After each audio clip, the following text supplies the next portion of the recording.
All right, looks like we are at full committee today, so I call to order the June 2nd meeting of the Rules Committee. We'll start with introductions on the dais. Mr. Dennis first, please. Garrett Dennis, Administration. Nayeli Jimenez, Council Research. Krista Caraher, Council Auditor's Office.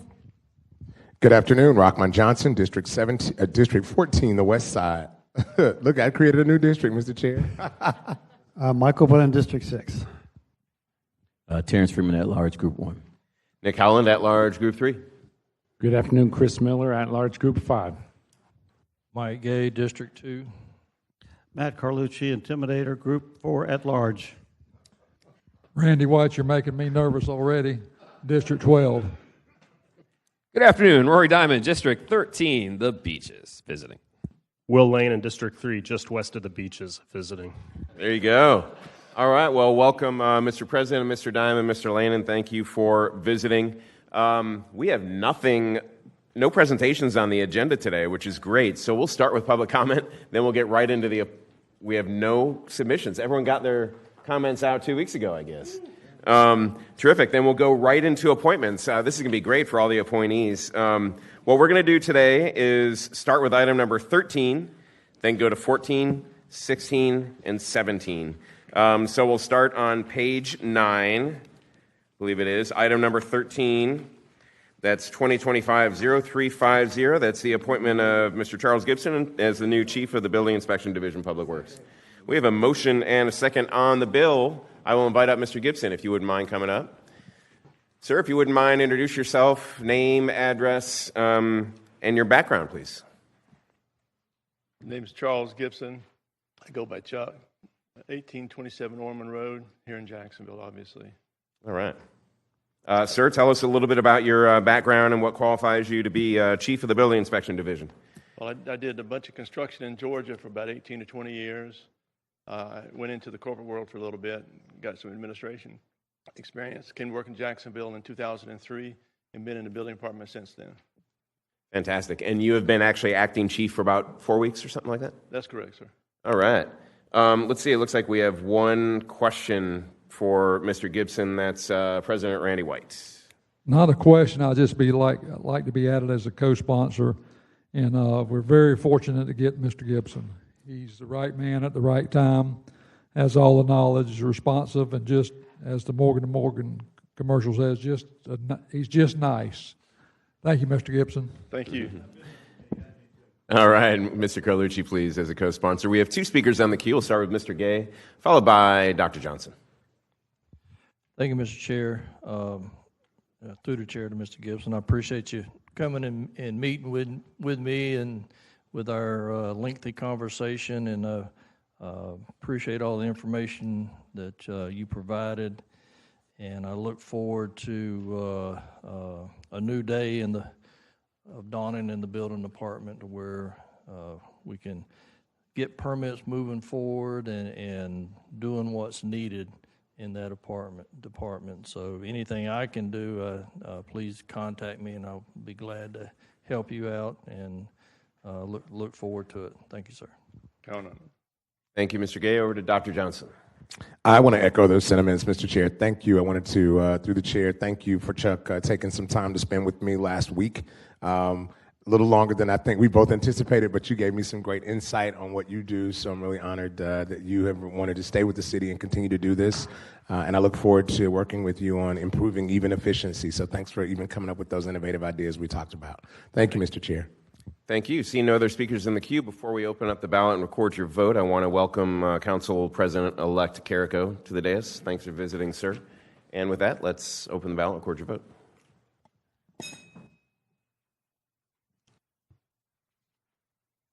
Eight yeas, 0 nays. And by your vote, 2025-0350 passes. Mr. Gibson, congratulations. You've been unanimously confirmed by the Rules Committee, and your formal confirmation will take place next Tuesday, June 10th, a week from tomorrow, where you will be recognized if you're there, but attendance is not required. If you are there, we'll stand and recognize you and give you a round of applause. So congratulations. Thanks, Mr. Gibson. Thank you all. All right. Next up on the agenda is item number 14, which is 2025-0351. We have a motion and a second on the appointment of Ms. Angela Strain to the Health Planning Council of Northeast Florida. Ms. Strain, if you wouldn't mind coming up. Name, address, a little bit about your background, and your interest in the role on the Health Planning Council, if you wouldn't mind. Thank you. Hello, team, and hello, board. I am Angela Strain, and my address is 3862 Herschel Street, Jacksonville, 32205. Today here to speak to you about nomination to the Health Planning Council Board.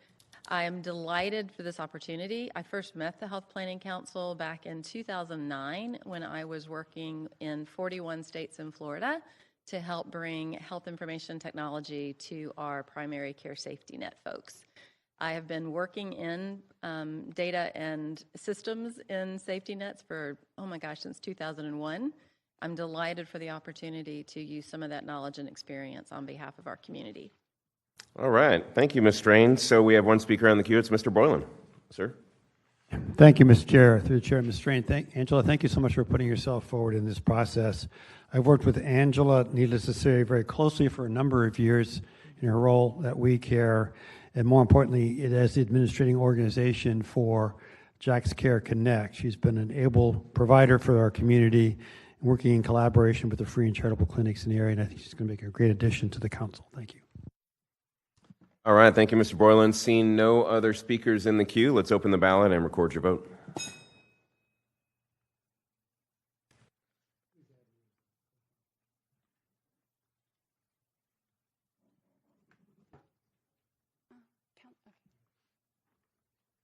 Eight yeas, 0 nays. All right, by unanimous vote, 2025-0351 passes. Ms. Strain, you heard me mention it to Mr. Gibson. Congratulations, passing through rules unanimous. Formal approval will be next Tuesday, June 10th. We'd love to have you there. If so, we'll ask you to stand and be recognized. We'll give you a round of applause, but attendance is not mandatory. Thank you for your commitment and your willingness to serve. Thank you. All right, we move next to item number 16, 2025-0355. We have a motion and a second on the appointment of Ms. Erica Weber as Chief of the Professional Standards Division. Chief, if you would mind, come on up. Actually, Commander right now, right? And about Yes, to be sir. Chief. Correct. Yes, sir. All right, Hi. please introduce yourself and tell us a little bit about your background. Definitely. I'm Erica Weber. I grew up here in Jacksonville. I'm with the Jacksonville Sheriff's Office. I've been there 19 years as of last week. I've spent the last 2.5 years in professional standards already in the training division, where I oversee the academy, all of our new police recruits and corrections recruits, as well as our gun range and our field training officer programs for both disciplines. All right. Well, Ms. Weber, Commander Weber, had a wonderful conversation about your background and how you've worked around so many different parts of JSO. I think you'll be a wonderful chief of the Professional Standards Division. As I understand it, this all goes through you pin on the second star June 28th? Yes, sir. Thereabouts? That's correct. Mm-hmm. All right. Well, congrats in advance. Any other speakers? All right. Seeing none, I think that bodes well. Let's open the ballot and record your vote. 8 yeas, 0 nays. All right. By your unanimous vote, 2025-0355 passes. Great choice. And Commander, congratulations. Thank you, sir. All right. Next up, we have item number 17, 2025-0356. All right. We have a motion and a second on the bill to appoint Chief Cayenne as Director of the Department of Investigations and Homeland Security. Chief, if you wouldn't mind coming up. Right now, you're wearing 2, but my eyes aren't so good, and you'll put on a 3rd star, as I understand it, with this appointment. Good afternoon. Good afternoon, through the chair. Yeah. Yes, sir. It's Ed Cayenne. I am currently the chief of our Homeland Security Unit. Been on Jacksonville Sheriff's Office just a few months shy of 28 years. I lead the men and women that work in our special operations as well as narcotics and vice area, and continue to lead the men and women who I think are the best and brightest in law enforcement that we have to offer, just carrying out Sheriff Swarter's mission of a safer Jacksonville for all. All right, and Chief Director Cowan is retiring? Director Cowan is retiring and moving on to greener pastures. All right, well, what a wonderful choice for his replacement. I had someone just pop on and then pop off. Anyone want to speak? President White. Thank you, Chief. Thank you, through the chair. I would assume with 28 years and with this promotion, it'll be 2 years before you drop, correct? That is correct, Councilman White. yeah, this will go on your pension. That's a great thing. I'm proud for you. Thank you. Thank you so much, sir. All right, over to Councilman Freeman. Thank you, Mr. Chair. Through the chair to Mr. Callahan. Thank you so much for your service to our community. And I would like to be added as a co-sponsor. Thank you. All right, we have Mr. Miller. Thank you, Mr. Chair. Through the chair, I'll make this quick. They don't come any better, and I'm 100% behind this nomination, and I look forward to all the great things you're going to do in your new leadership role. So congratulations. Thank you so much, Councilman Miller. Well said, and please add me as a co-sponsor as well. And seeing no other speakers in the queue, let's open the ballot and record your vote. 8 yeas, 0 nays. All right, and by your vote, 2025-0356 passes. Congratulations, Chief, soon to be Director. Appreciate you, sir. Thank you so much. All right. Okay, so item number 18 is deferred. That's 2025-0357. Ms. O'Neill will be here at the next Rules Committee meeting 2 weeks from now, which brings us to item number 19, which is also deferred. Dr. Jarambi will be here 2 weeks from now. However, we need to inquire from the administration I think what the issue is her substantial business interest has changed. So we need the administration to justify whether her new substantial business interest still is sufficient for this role. Through the chair, I'd like to have Dr. Joshi to come speak on the administration's behalf for our nominee. All right. You are recognized, Dr. Joshi. Thank you. Through the chair, to the chair, I'm Sunil Joshi, Chief Health Officer. Dr. Jordan B. is a graduate of the College of Medicine class of 2002 and is considered an international expert in the field of addiction medicine. Yes, she does currently reside in Nassau County, and when she was originally put on the opioid substance abuse grants committee, she was working here in Duval County for Lakeview Health here in Jacksonville as its chief medical officer. Her term there ended on December 31st of 2024. And so she currently is not working in Duval County. However, she is working with Steve Gold, who's the founder of Refresh Mental Health, and they are very close to opening a much needed mental health and substance use disorders clinic here in Duval County that will open in the late summer of this year. So just in a few months, she'll be opening and running there, and working there, as their chief medical officer. So she does plan to be working in Duval County in the next few months. Through all of this, she's been a member of the Duval County Medical Society, and she's worked with the Duval County Medical Society Public Health Committee, so she's given back to the community in that way as well. Her extensive experience in the field of addiction medicine has her speaking all over the country, not just over the country, all over the world regarding this important area of medicine. So we do ask for that waiver. We know that she will be practicing just in the next few months here in Duval County. And I might add, Dr. Joshi, that she has a proclivity for veterans' mental health, having worked at the VA as a mental health counselor and Lakeview with the VA contract to deliver mental health. Absolutely. And my conversation with her today was her interest in focusing on veterans' mental health as well. So real quick, Ms. LaPera, will you please explain what we have to do here? We need to find consensus of the Rules Committee given the change in the substantial business interest. If we have consensus, then we could agree to move forward, and then she'll appear on the Rules agenda 2 weeks from now.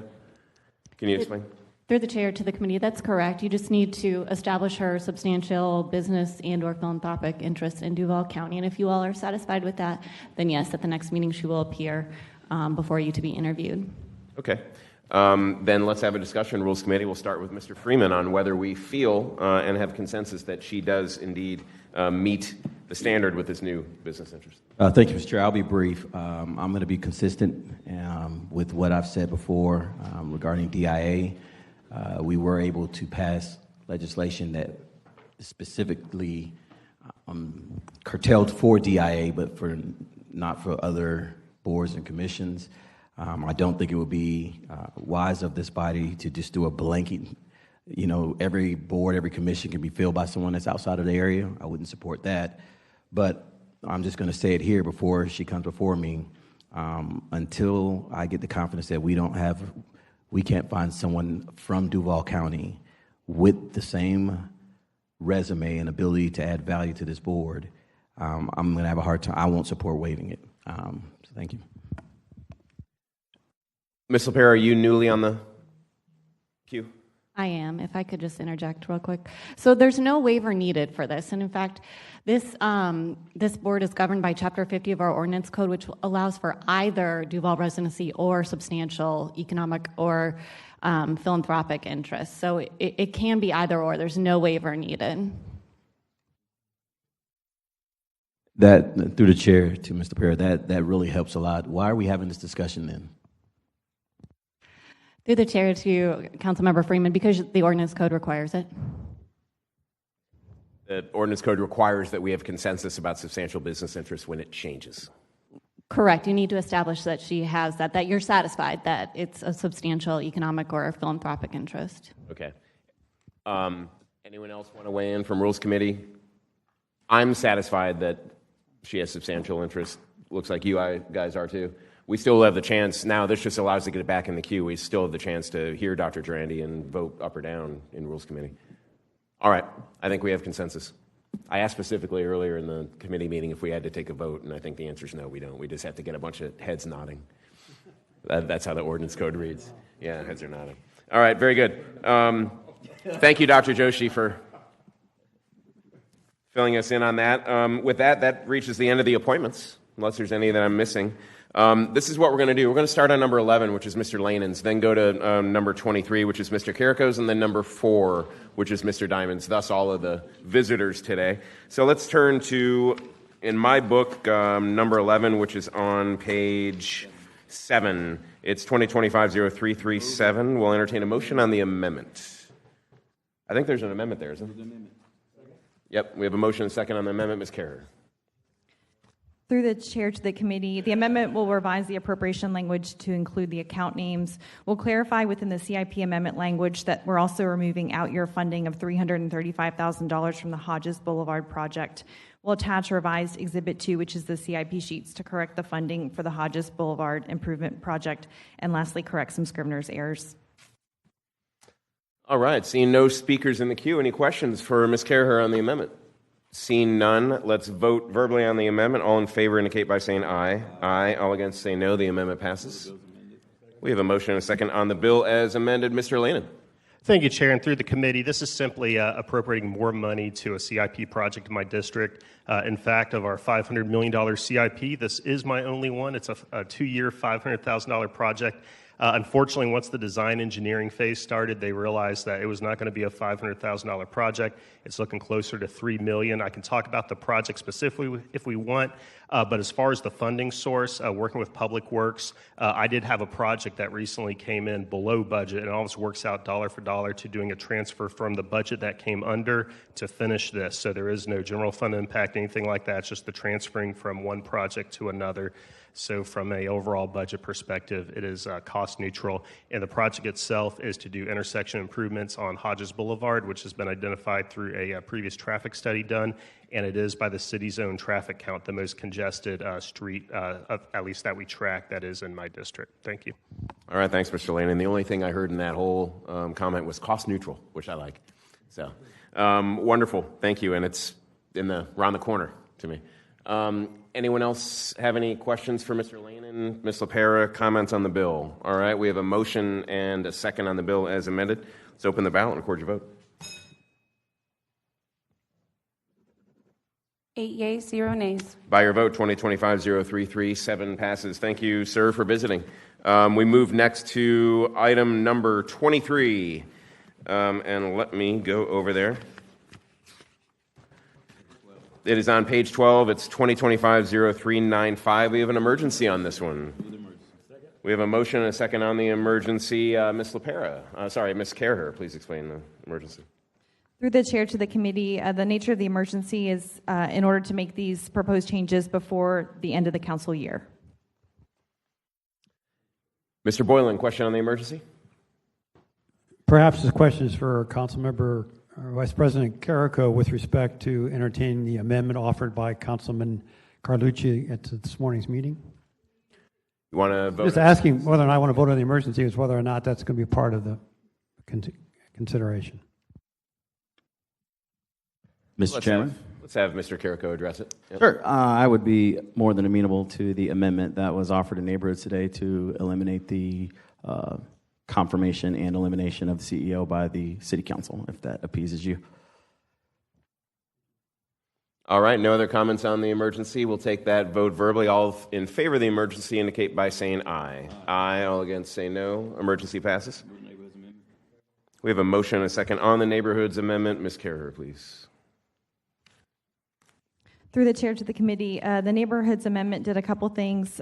First, we strike the proposed changes that we're providing for council confirmation and removal of the DIA CEO. We'll include an amendment to the public investment policy to reflect the changes being authorized through this bill and attach that as an exhibit. We'll authorize the DIA to revise their bid plan to reflect the changes being authorized through this bill and also correct some Scrivener's errors. Over to Mr. Carlucci. Sir, thank you, Mr. Chair. I want to commend Vice President Carrico on supporting the amendment. That was a huge concern to me, and with that passing, I won't have any problem in voting on the emergency. I just want to make that comment. And with that, I think I'm good with it. Everything else looks like a good bill, but that did concern me. It's gone if it passes, and I urge my committee members to support the amendment. Thank you. All right, seeing no other speakers on the queue regarding the amendment, let's take this vote verbally. All in favor indicate by saying aye. Aye. All against saying no. The amendment passes. We have a motion and a second on the bill as amended, and as emergency, we got Mr. Freeman in the queue. Thank you, Mr. Chair. I, too, want to, through the chair, to Council Vice President Carrico, thank you for your willingness to listen to the body and listen to folks and get bills into a good place. So I love that. I love that about your leadership style, and I appreciate you being willing to show up at the meeting and support it and help us move forward with this. Thank you. Mr. Miller, followed by the introducer, Council President-elect Carrico. Thank you, Mr. Chair. Through the chair, what I'm going to bring up here is not directly in this bill, but I wanted to ask a question of the auditors first. I may have an amendment, depending on the response I get. Is that okay? Mm-hmm. I wanted to find out, history-wise, and also general counsel, I guess I should have said, City Council created the DIA, correct? That's correct. And do we know the history on makeup of the board? Right now, I believe it's 5 appointed by the mayor and 4 appointed by the city council. Is there reasoning for that? Given city council actually created DIA, why is it 5-4 the other direction? Through the chair to the committee, you are correct, Councilmember Miller. It is 5 members are appointed by the mayor, 4 are appointed by council president, all are confirmed by city council. I don't know historically the reason or rationale for that in the past, but that's the current makeup. Mr. Carlucci has an answer. Were you willing? Oh, yes, please. Thank you, Mr. Chair. It's a good question, and it has an interesting history. When the DIA was first put together, the mayor had all the appointments. And I guess about a term or 2 later, when Councilmember Alvin Brown was the mayor, the council then leadership split it up 4 for the council and 5 for the mayor. It was originally done all for the mayor because the idea was it was an executive type of function, and I think back in those days, it was a little more acceptable to make all the committee members to be appointed by the mayor. I don't have a problem with the split up of it. I don't think the council, though, should be taking all of them. I think it's a good mix right now. It was debated quite a bit back in the day when they took 4 of them from the mayor's office, and I hope that's of some help. But that's the history of where it was, and where it changed, and where we are now. Thank you. Thank you. Through the chair, I don't know if there are any other comments, especially since I'm bringing this up during Councilman Carrico and Joe Carlucci's bill. But I just personally think this ought to be the other way around. I think it ought to be 5 by the city council president and 4 by the mayor. We created this group.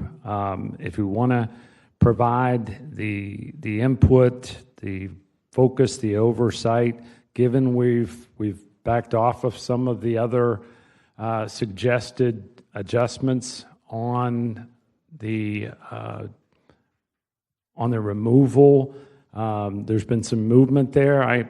I just wanted to see if there's any comments, especially by the originators of the bill, if there's any comments to make there. I sure would like to hear from Councilman President-elect Carrico if he's willing, and I don't know if Councilman Carlucci Joe is here. Thank you. Let me go to Councilman Carrico first, and then I do, when you're cede your time, I'll bring it to Mr. Carlucci. Unless you're done, but yep, Carrico. All right, thank you, Mr. Chair. Well, first I want to thank the members of the committee and especially all the public participation. We sat in chambers maybe 6 or 7 times over the last year, heavily debating and discussing many different ideas on how to better land the plane with DIA to make it a little more autonomous so they can get things done, but still wanted to have our oversight, which is why we had the provisions in there that have been amended out, which I'm fine with. You know, at the end of the day, there are some really good pieces to the bill that aren't really getting a lot of attention, but happy to get it passed. And if what you're asking, Mr. Miller, is to change it, flip it 5-4, I'd be amenable to it. But if it's going to create such a debate here today that it's going to halt the progress of the bill, especially being passed on an emergency, because we are interviewing finalists next week. There's 3 finalists for the DIA. So I am committed, you know, in my year as council president to still giving a lot of attention to DIA. I'll probably continue the committee on the future of downtown, and we can certainly come back and make more changes to make the process better and to make everyone feel good about where our downtown development is heading. But if that's going to cause too much of a stir to get the bill passed, I would say let's put a pin in it and maybe look at it with the committee next year. But I'm ready to move it forward as is with the amendment. That's part of the negotiation. Everyone's got to lose a little bit, so I'm happy to give a little back. I heard the feedback. It was pretty clear that wasn't really welcome in the bill, so we took it out, and I'm glad we did. I'll be happy to wait if you want to make additional changes. Thank you. I will just, given your comments through the chair to Council President-elect Carrico, I'll leave it there. I'll put a pin in it. Thank you very much. Okay, and Mr. Carlucci, still want to speak? Yes, sir. Just, you know, for historical reference, the actually, in all due respect to the comment that it was created, the DIA was created by the council. The council played a part in it, but actually it was created by a group of community leaders during the transition of the Alvin Brown administration. The Alvin Brown administration put the DIA together. He campaigned heavily on the creation of the DIA, and that was eventually brought to the council. But it originated actually during the campaign for that mayoral cycle, and the person who was pushing for it mostly was then candidate Audrey Moran, and she didn't make the runoff. Mayor Alvin Brown adopted it, and it moved forward from there to community leaders, transition to legislation, came before the council, and here we are. That's how we got it. Thank you. All right, seeing no other speakers in the queue, I think we're ready to take a vote. We have a motion on the bill as amended as an emergency. Let's open the ballot and record your vote. 8 yeas, 0 nays. And by your vote, 2025-0395 passes. All right, congratulations, Mr. Council President-elect. We now move next to item number 4, and that is 2025-0138 on page 2. We have a motion and a second on the bill. Let me turn it over to Councilman Diamond. Thank you, Mr. Chair. Certainly appreciate the courtesy of the floor. You know, a couple of months ago, Councilman Carrico came forward with his bill, essentially said, hey, if you're in Jacksonville illegally, that's against our local laws also. And it codified state and federal law into our ordinance, which was, I was happy to support that bill, and it was absolutely correct. This is essentially the second half of that, which says if you are accepting essentially services paid for by taxpayer dollars here in Jacksonville, and you're not in the country legally, you shouldn't be able to get it. And that's exactly the position that we've been put in by the last federal administration. They had an open border, 20 million people crossed the border. I'm not stupid. If I were one of those people, I would have wanted to get to America also. But I would have done what my parents did, which is wait in line and come to America legally. So this bill is a response to a crisis created by the last administration that states and cities across America are now dealing with. Some places are saying we're going to go ahead and be sanctuary cities. We're going to be sanctuary states. Look at Colorado. You can see the result of that. And I don't want that. I think the mayor wants that, but I don't want that. And I want Jacksonville to be a city that says we are going to take care of the people who are here legally. And only after everyone here is safe and legal and taken care of are we going to start spending taxpayer money on other people, which, by the way, will never happen because there's always going to be needs. So that's the purpose of this bill. It does a couple of things. First thing it does is it requires us to figure out what's going on because no one has any idea what's going on. We have no idea how many people in our public housing are illegal aliens. We have no idea how many kids in our public schools are illegal aliens or their parents are illegal aliens. We have no idea who's getting public assistance or any of these other things. We have no idea. No one's asking the question. So we are just in this big question mark like a lot of other cities and states across the country. So this bill starts to get at those questions. Second thing it does, it says we're not going to use taxpayer money for that. Now, in the last committee, neighborhoods, not my favorite committee, I won't lie. The liberals there started to try to, they try to withdraw it, and they just want to put their head in the sand and pretend like we don't have a crisis that has been created by the last administration. I get it. I understand that that's what they campaigned on. But let's be clear. Jacksonville voted for President Trump. The number one thing President Trump ran on was to clean up this illegal immigration mess. We said this is what we want. This is what we voted for, and that's what the bill does. It says we're not going to use taxpayer dollars for people who are not here legally. Now, Councilman Amaro came through with an amendment. I didn't fight the amendment. I understand that a win is important for me personally, to get the ball moving in this direction. We can always come back and fine-tune things. And so if that's what it takes to get the bill across the finish line, I understand if this body wants to take up that amendment. The only thing I say is let's not back down from the requirement that we figure out what's happening, right? We have to know where we are. And so that's what this bill does. If you all want to take up the amendment, I'll leave it there. But this bill has been out for 2 months, so hopefully your questions are answered. There's not too much mystery to it. Appreciate the courtesy of the floor. Thank you. All right. Thank you, Mr. Diamond. Over to Councilman Freeman. Thank you, Mr. Chair, and through the chair to Councilman Diamond. Thank you so much for your passion, the spirit at which you bring topics to the surface. I think this bill is going to pass. So I know you're saying getting a win. I don't think that there's a situation here where this bill does not pass. But there are some questions that I think we need to make sure that we're answering so that the full intent and spirit of the bill is what's met. So through the chair to Councilmember Diamond, when we're looking at our services, our organizations that service kids in our community, or medical issues like UF Health. Those are two areas that I want clarity in as I look to support this, because I'm going to support the bill.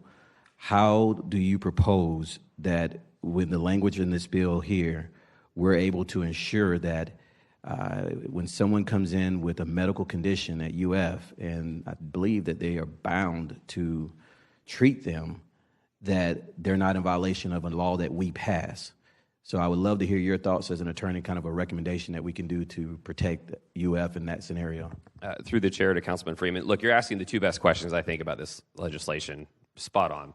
So we'll talk about KHA first. In order to get KHA services, you have to be in DCPS or you have to be at one of our private schools. DCPS is supposed to be ensuring the status of the parents of the students at DCPS.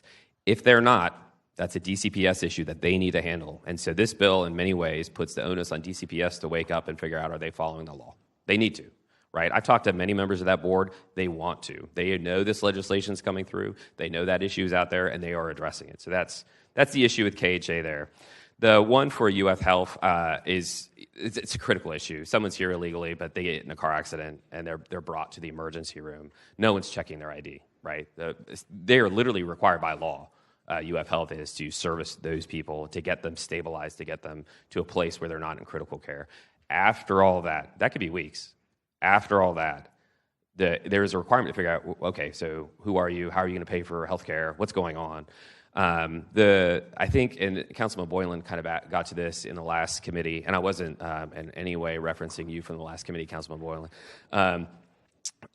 Essentially, how do you do this? If let's say you're a PSG, or if you're one of these other grant takers, or UF Health, or any of these, how do you actually implement this, right? So we're legislators. Our job is to say, here's the line. We want to make sure that when we're giving grants, the grant recipients are telling us that they know this is the law. The actual implementation of that, the enforcement of that, is the mayor's job, right? And I'm not under any confusion that the mayor is going to do anything to really implement any sort of consequences on anybody that they feel might have violated this law. So what I really want to do is get out of this the reporting requirements so we know what's going on, and two, to lay down the line and say, look, this is what we want as a legislative body. And so that's, I think, where we'll land. Mr. Chair, may I? Yes, please. Thank you so much. And you got a little legalese for me, but I track with you because we think about UF Health, the largest provider of indigent care in our city, one of 7 Trauma One centers in our state, the largest employer of African Americans in our city. I really wanted to make sure that in the spirit of what we're about to do here, there weren't any unintended consequences that can come back at us with that. So I think through the chair to Councilman Diamond, what I've heard you say is it comes down to reporting and implementation. You're not a member of this body, so it would have to be somebody on here. So through the chair to General Counsel, and then I see Mr. Dennis in the queue, but I'd call up Ms. Norris, who was at the early one. But through the chair to OGC, can you capture maybe what Mr. Diamond was saying in the spirit of what he's looking to do to ensure that we're not, when he talked about DCPS, that's a school system with KHA, so KHA should be okay. But from a reporting, I don't recall, the screen kept freezing this morning, so it was going in and out, and I missed a lot of the debate that was taking place with the Amaro Amendment. But is there a way to capture what Mr. Diamond was saying, or if he wants to try to restate it, or if you want to hear Ms. Norris try to do it? I just want to make sure that whatever this body does supports the spirit of what we're trying to accomplish in this piece of legislation. I'd let Mr. Diamond take the first attempt before Ms. Norris. Thank you, Mr. Chair, and that's no commentary on Ms. Norris at all. I'm not sure I really understand what you're asking. So the bill as it's written, I like. However, if you wanted to soften the language, it's probably not the right way to put it. If you wanted to do step one out of 2 steps, and only that, what you could do is take the Amaro Amendment and pass it. You could do that. You could maybe take the DEI piece of his amendment out. I don't particularly like that piece of the amendment, but the rest of it you could propose and pass. And then the bill as it's left would be mostly about reporting requirements, and then would take out emergency services, health KHA, and would take out kind of like immediate health-related services. I think it does that anyways, but it gives people a little bit of better stomach. I understand that as a step 1 of 2. I would come back, though, just to be clear, to clarify once we learn more about what's actually happening to target that. Mr. Freeman still has the floor, but yes. Freeman, I'll just say real quick, Ms. Stefopoulos has a copy of the Amaro Amendment. Yeah, and I really I don't know the Amaro Amendment. I was really trying to see if I could limit our debate and from the 20+ minutes that we could take and just get to the spirit of what Councilman Diamond, and what I garnered from what you said was that in this language, if you were amenable to something with KHA, make sure they're protected because of DCPS, and you talked to school board members, and they want to do it, and that was reporting, and that was implementation. So anything in this bill, language-wise, that is dealing with that, you were okay with that not being here because they're already doing it over there. I thought that's what I heard you say, and I want to be clear on it. And then 2, when it came to UF, by law, they're required to treat. And then later in the process is when they have to determine and define if someone is here unauthorized or legally, or if they're here legally. And so we wanted to ensure that those members of UF Health that are providing a vital service to our community aren't breaking our law that we're passing here. So I'm not really concerned with Councilmember Amaro's amendment right now. I will get to Ms. Norris if they agree to what we're saying. That's really why I was calling her up, not to rehash neighborhoods, because I think that was just kind of going in circles. I just want to get to the heart of where you're pleased. I don't really want to consider it steps or stages. I want to consider like this is the final product. Actually, go ahead. Through the chair to Councilman Freeman. So I think we could pass the bill as is. I do, right? However, if someone wanted to pass an amendment, I have a history of taking very strong stances sometimes and being very loud about being upset with my bills getting messed up. I would understand if people wanted to do that in order to get the bill through. That's what I'm saying. I'd rather not, but I understand if folks want to do that. You could, Mr. Freeman. I agree with you, but aren't we creating a law that then forces medical providers to break our law if they treat someone? Because by law, you said they have to treat them by law. And then if they determine that it's unauthorized, what then does this bill that we're passing, what position does that put them in? Through the chair, and maybe OGC wants to weigh in on this, this is about the city of Jacksonville funds. So UF can do whatever they want. It's not an entity of the city of Jacksonville. It just isn't, right? It takes some of our money, but it's not Jacksonville. But Mary's standing up. Maybe she can sharpen that knife for you. Thank you. So through the chair to Councilmember Freeman. So if you wanted to ensure that the bill does not affect UF, because the city does have a direct contract with UF that we provide funding for indigent care and related medical services, you could amend the bill to just include an exception for medical services so that way you know whether it's UF or another entity that's providing medical services that they're not going to be included in this provision. But of course, the introducer may feel differently or have something to say about that recommendation. Through the chair at OGC, thank you for that, but there are some medical services that I don't agree with or support, so I'm a little leery on just having a blanket statement of medical, and UF's not doing it, and so if we just limit it to UF, I'd probably be okay with that, but if it's a blanket for anybody that's providing medical services for people, I would have a little heartburn unless I know every medical procedure that we're talking about. You could also limit the exception to indigent care medical services if you wanted to target that particular contract that we know with UF. We're providing city dollars for medical services. Okay, thank you. And through the chair to Councilman Diamond, because I'm not going to put anything forward unless it's something that you feel. Okay, so through the chair to Ms. Norris, is that something that gets us closer to a step in the direction that you all may be amenable to? Am I on? I'm on. Brittany Norris for the administration. It gets us a step in the right direction. Ideally, we would like to narrow the scope of this very broad legislation to alleviate vulnerable populations being targeted. And so, in our mind, it was medical services, it was welfare services for labor and sex trafficking, and it was also not targeting kids. So we think that there is room here to narrow the scope. Our concern also comes as far as UF and the Jacksonville Symphony and stuff like that. We fund capital projects. UF Health is actually receiving money for the trauma center, which required a waiver of the same section being changed. So that is not the indigent care. That is actually a facility from which they will provide service. So how that moves forward, that's a place where we would want clarity. So we think that including an exemption for medical services for vulnerable populations is our preferred move. There's also a second amendment, if I can, that we are open to, which would remove, basically it removes any code changes, but it keeps the reporting requirements on the city as far as the federal grants, the housing, all that good stuff, which seems to be a focus, and we're open to that.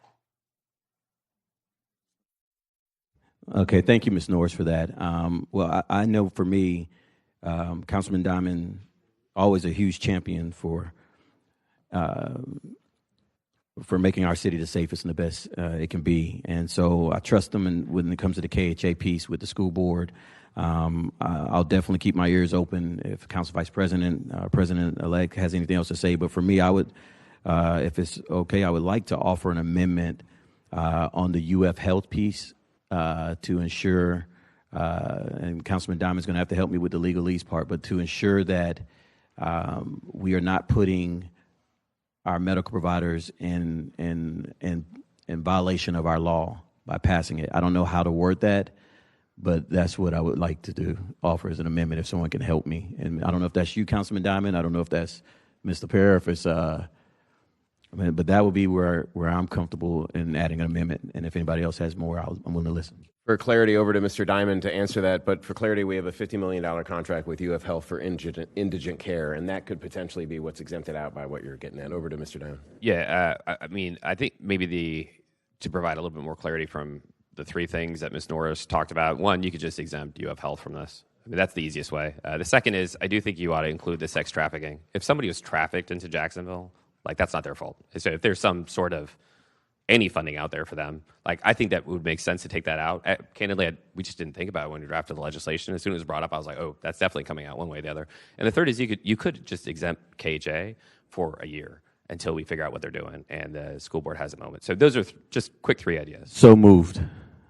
Yeah. All right. We have a motion, and Ms. LaPera, will you repeat the motion? I think there were 3 parts: UF Health, sex trafficking, and KHA for a year.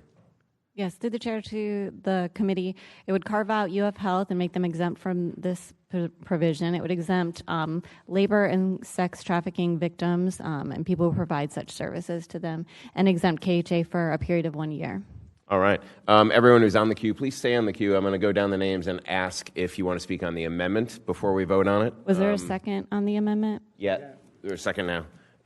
Or if you want to wait to the bill, we have Mr. Carlucci, Dr. Johnson, Mr. Carrico. Mr. Carlucci, you don't want to speak on the amendment, or you want to wait till we pass? Yeah, the amendment, yeah. Okay, go for it, sir. Okay, I'm trying my best to understand this. So what's left out after you take out, through the chair to Councilmember Diamond, what is left out that would be affected by this bill other than the 3 things we just exempted? Through the chair to Councilman Carlucci, number one would be all the reporting requirements, right? Tell us who's getting this funds. What are we doing? So that's one from thing. Who? From all city departments, city agencies, so forth? Yeah, through the chair to Councilman Carlucci. Yeah, for all the ones that are listed in the bill, they're all listed there. So that would be one thing. And then 2, you'd still have other entities that are getting city funds. They'd still have to, through an implementation process by the administration, to say, hey, you're not allowed to use this money, for services for illegal aliens that are not those buckets. So I'm not. I didn't look at the list. I have to admit, I haven't seen the list. But my concern is, and I don't understand what you're trying to do, and that's where you come from, and that's your position. My concern is that, is there an organization that could render very humanitarian outreach to somebody who may not be documented but needs immediate help? And this is where I get a little concerned that we're drawing perhaps a line, and some people can come in and some people can't. Now, if they're here and they're not documented, well, that's for the feds to take care of.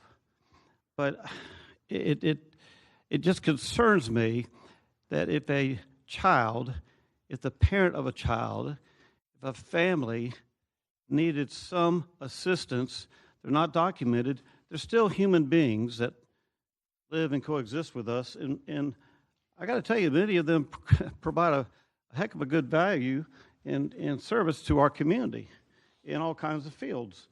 And this is not a liberal conservative issue to me. This is an issue about, well, what if I was in their shoes? That's my concern. That's the brass tacks. It's easy to talk up here and get tough on this kind of stuff, but I don't know if I'd want to be facing a family who wasn't documented because they left some country for fear of their lives, and then they come to America, and yes, they're not here legally, but they're faced with some crisis, and oops, sorry, you can't participate because you're not documented. That's my concern.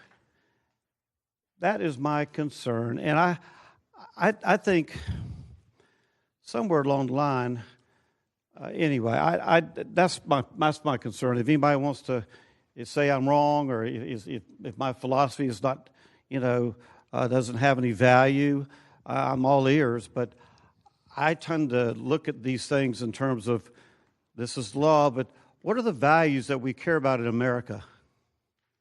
What are they? What values do we care about in Jacksonville? I can almost assure you that some work that I've had at my house, I don't know whether the people there were documented or not. I have a feeling there might have been 2 that may not have been. Very productive, wonderful children, making straight A's in schools, yes sir, no sir kids, do whatever they can to try to please. And if one of those that are thousands like that in Jacksonville needed vital help, are they going to be turned away at the door? I don't feel good about that. I'd like to hear what my colleagues have to say about it. Thank you. Thank you, Mr. Carlucci. You heard it here first, or you heard it here first, that maybe folks weren't legal working on your house. No, I'm kidding. I'm kidding. That was just for fun. He said it. Yeah, that's right. Mr. Chair, since you used me as an example on that, yeah. I know you're teasing, and I get it. And they weren't children; they were over 18. Okay? So I hope that brings your blood pressure down and you're not intimidated. But just teasing, a little humor. But I'm just saying that people are people. And when you affect a family, though, it can affect children. And I'd like to know just how many not-for-profits in Jacksonville, if they're confronted with particularly if their target market is families, children, whatever, I am sure that a lot of these not-for-profits have interaction with them. Are they going to have to start making a registry and start saying, nope, you're out? I mean, this is real-world stuff to me, and it matters.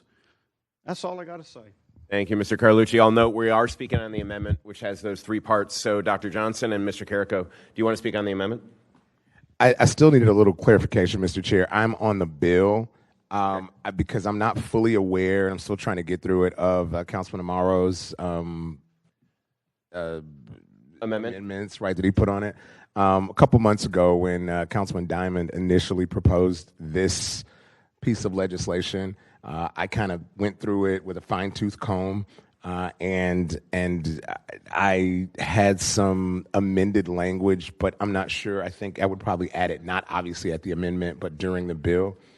And I would appreciate, I did want to speak to the bill, so I do have a few comments, but I do want to make sure that people I would be okay, as Councilman Freeman was saying, I certainly don't want people to show up at the hospital and us not do what is supposed to be our responsibility just as humans, right, to help other humans. And so if taking UF out of it, I can see that, but then what if it's a kid at Nemours? Because see, this is where we get into a little bit of a conundrum, because if a person who was undocumented lives here and has a kid here, which is where that dreamer thing comes in, which is why it should be a federal thing, not something we discuss on the city council. That's another conversation.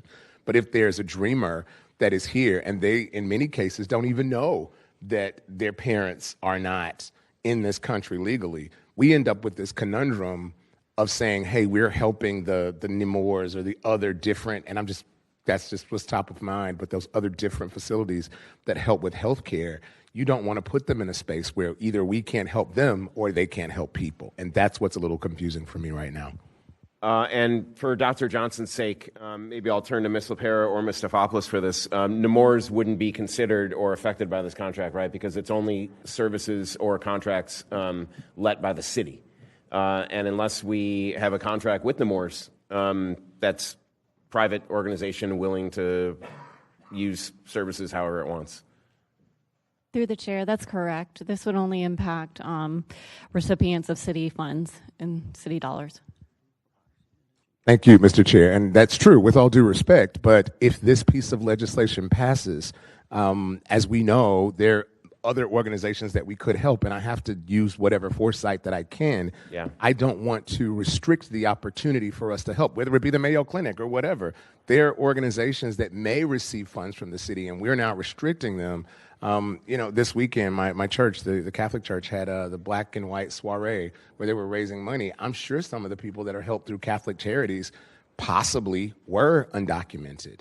I know that my church has a focus to try to help people who were not documented to be documented and to make sure their papers are done right. But I still don't want to turn people away if they're in this country, as was said earlier, if they are from countries that have major situations going on, and this seems like it will do that. Yeah, we may not have a contract with Mayo or Nemours or someone now, but this legislation will stop that in the future. Could we confirm I don't know, maybe Ms. Caraher knows or Ms. LaPera, do we have any other contracts with any other healthcare providers for indigent healthcare services? And Mr. Boylan, you think we do? Mr. Chair, I know for a fact that we do through the PSG process. Volunteers in Medicine comes to mind very quickly. Other free and charitable clinics that also receive PSG funding. Could, then someone could proffer, instead of being it as restrictive as Councilman Freeman's current amendment on the table, which is UF Health, could it be for any contracted indigent healthcare services? I don't know if that's within the spirit or if that's something that someone would want to amend the amendment to indicate that, and then we can go back to the introducer and see what introducer thinks. So your concern, I think right now, I think it's a concern of Mr. Carlucci's, Mr. Boylan's, and it was brought up by you, Dr. Johnson, is that if there's another provider that the city is contracting with besides UF to deliver indigent healthcare services, we're exempting UF specifically from this bill, but we might not be exempting another organization that might be providing those services. So, Mr. Freeman. All right, so thank you, Mr. Chair. My attempt was futile, but yet again, I'm going to land in the place of the reason why UF Health was brought to my attention is because of the magnitude, the footprint that it carries and it has in our region and in our city. One. Two, the services that it provides, we all are familiar with them. When we start talking about some of these other ones, the one-offs, and I completely concur, and I'm going to align with the bill sponsor, and that's why I made sure I had dialogue with him. And so I did hear sex trafficking, yes, 100% agree with them.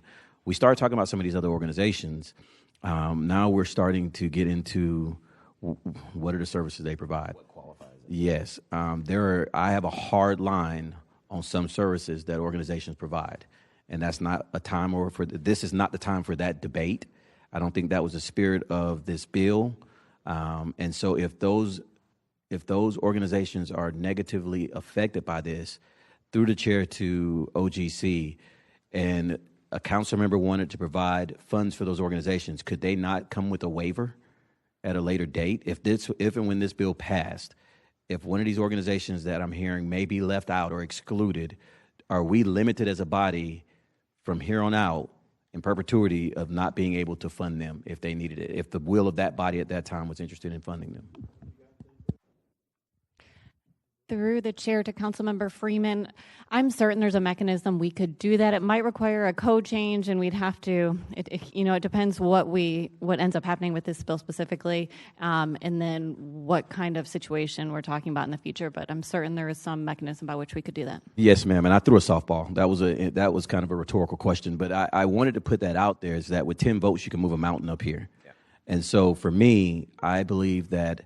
And staying as closely aligned with the spirit of the bill that the bill sponsor was passing, with at least my areas of concern, which were indigent care and kids, we've addressed those issues, and we've addressed it with the bill sponsor supporting it. If he didn't support these, I would not be supporting them, because I'm supporting what the bill sponsor is trying to do, the same way I did for our council vice president when they're trying to keep our city safe. I'm going to be right there in lockstep with them. All right. So I am all in on the amendment that's on the floor. If there are any other amendments that are added to it, if the bill sponsor is not supportive of it, I'm not going to be supportive of it. Thank you. Okay. We're still on the amendment, and we have Mr. Carrico. Thank you, Mr. Chair. I was okay with the bill right off the jump, but I appreciate the sponsor being able to have the dialogue and past President Freeman bringing up those issues. I think they're important, and glad you guys can agree on it. I was hesitant to speak at first because of my connection with KHA, with my day job and the conflict, but since that is now out for a year, it looks like possibly with this amendment, and I'm going to tread light, tell me if I need to stop talking. I think it's a good idea to give that a year, and I just want to say to this committee that I'm going to commit to bringing back the co-meetings with the school board and the council, and we can definitely start having that dialogue in July, and we'll try to get one on the books and maybe do that quarterly with the school board and work through that issue. Because in my organization, we default to the school.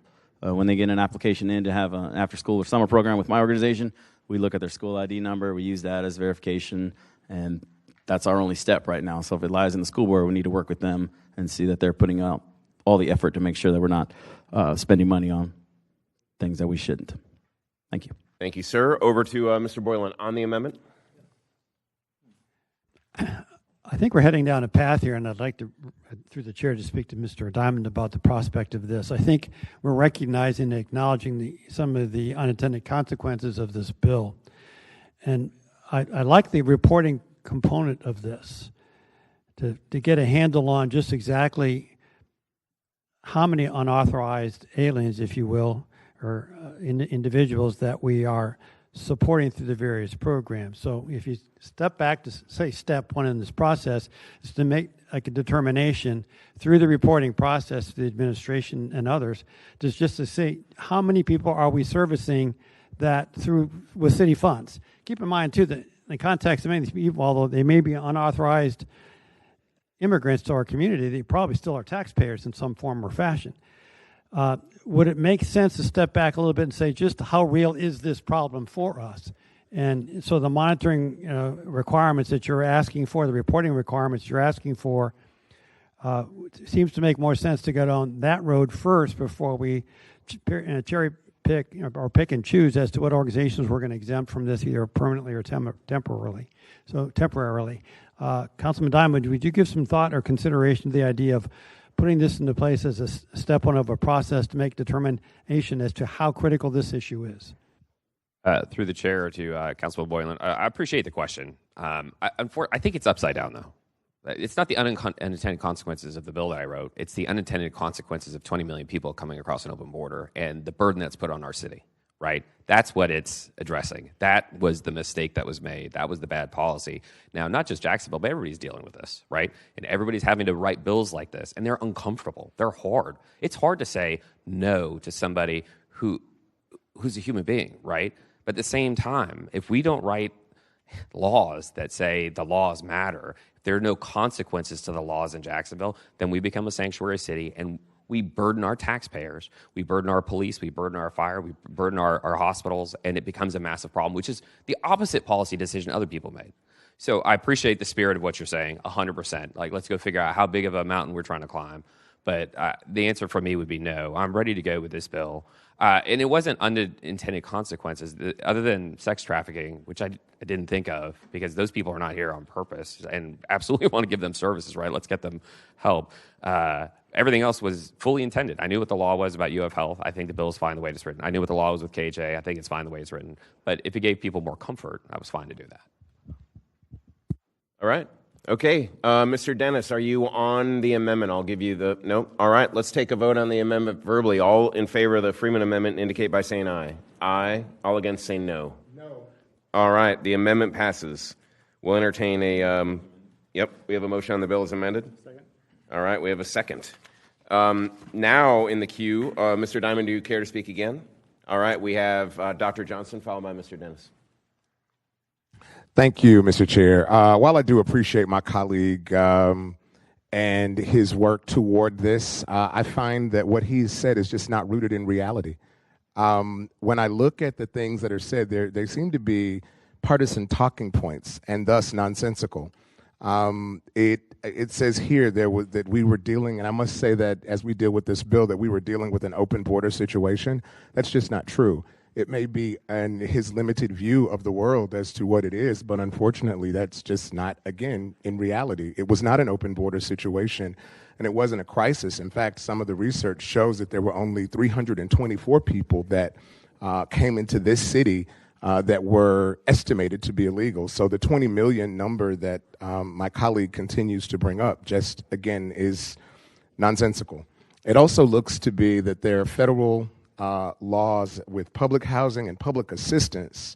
And when you look at these laws that are put in place, they're meant to protect the people of this community.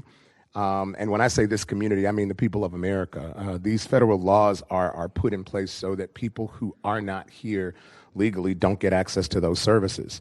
But I think the big thing for me is something that was said earlier by my colleague, Councilman Boylan, about unintended consequences. So often we make these sweeping indictments and we decide that this is the thing that we need to do and this is how we need to do it, and we don't look at the consequences or the faults that come thereof.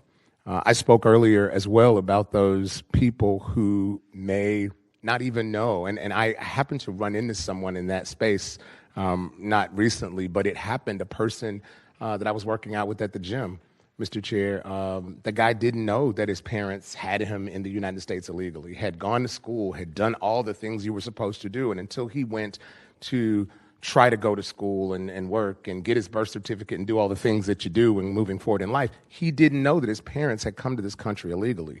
That was one of the reasons why the Dreamers program was so important, because it was about helping people who didn't even know they needed help at the time.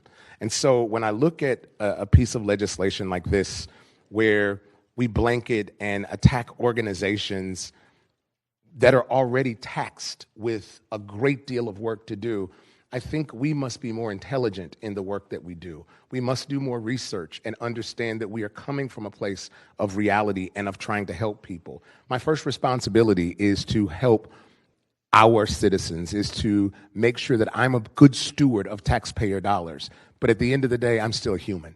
I'm still a person. And so when an unintended consequence means that there are people who may not receive health care, or people who may not feel comfortable coming forward and having a conversation, I've got a major issue with that. And I do believe that in many ways, while this may be coming from a good place, and I respect this bill's sponsor, and I certainly consider him a friend, and while I do believe that this is coming from a good place, I just don't believe that it meets the threshold of having the proper research to be a piece of legislation that I can stand behind. Thank you.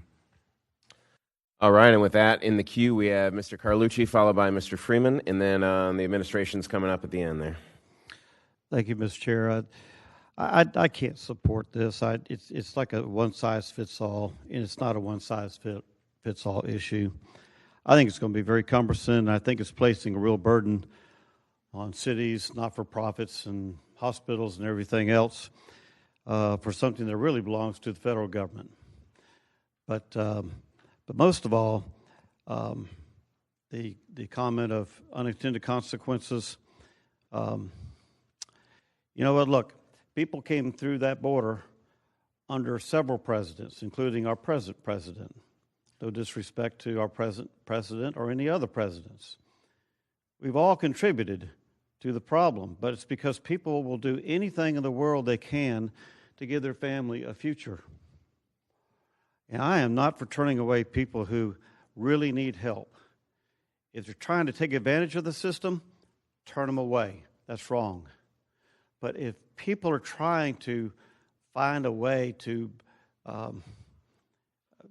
remedy the problem for a child or for an adult, and other than the fact they're not documented, it's a real legitimate need, I try to put myself in their shoes. If I was in their shoes, I don't think I would have swam over here, but if my family was threatened in Venezuela, as a father, as a husband, I would do everything I could to get to America. And then I'd worry about, getting deportated then. But I'd try to buy myself some time. I just, somehow, I think we got to put ourselves in other people's skin, in other people's shoes, and think about that. Yes, we have to, be a country of laws and all that. We also have to be a country of values. And one of those values is taking care of one of others as human beings. That's not liberal. That's not conservative. That's just being normal. It's just being a decent human being. So I can't support this. It's going to cut people out. It's going to place a lot of burdens on a lot of organizations to keep a registry of some sort. And at this time, I thought we weren't interested in registries, but I guess we are here. So I'm just kind of over this kind of nonsense. I'm sorry, Councilman Diamond. I know you feel stronger about this than I do, and you're entitled to that, but this is not a value that I uphold. Thank you. All right, over to Mr. Freeman. Thank you, Mr. Chair. One, I want to thank the bill sponsor for one, putting this off a little bit and allowing some time in between the previous bill for putting this forward. Two, thank you for helping me get to a place and working through it to where the areas of my why, at least, kids and the least in our communities are taken care of through this process without to the detriment of the bill and the spirit of the bill. And I'm just going to close with this. We make this debate about those who have come here and how they've come here.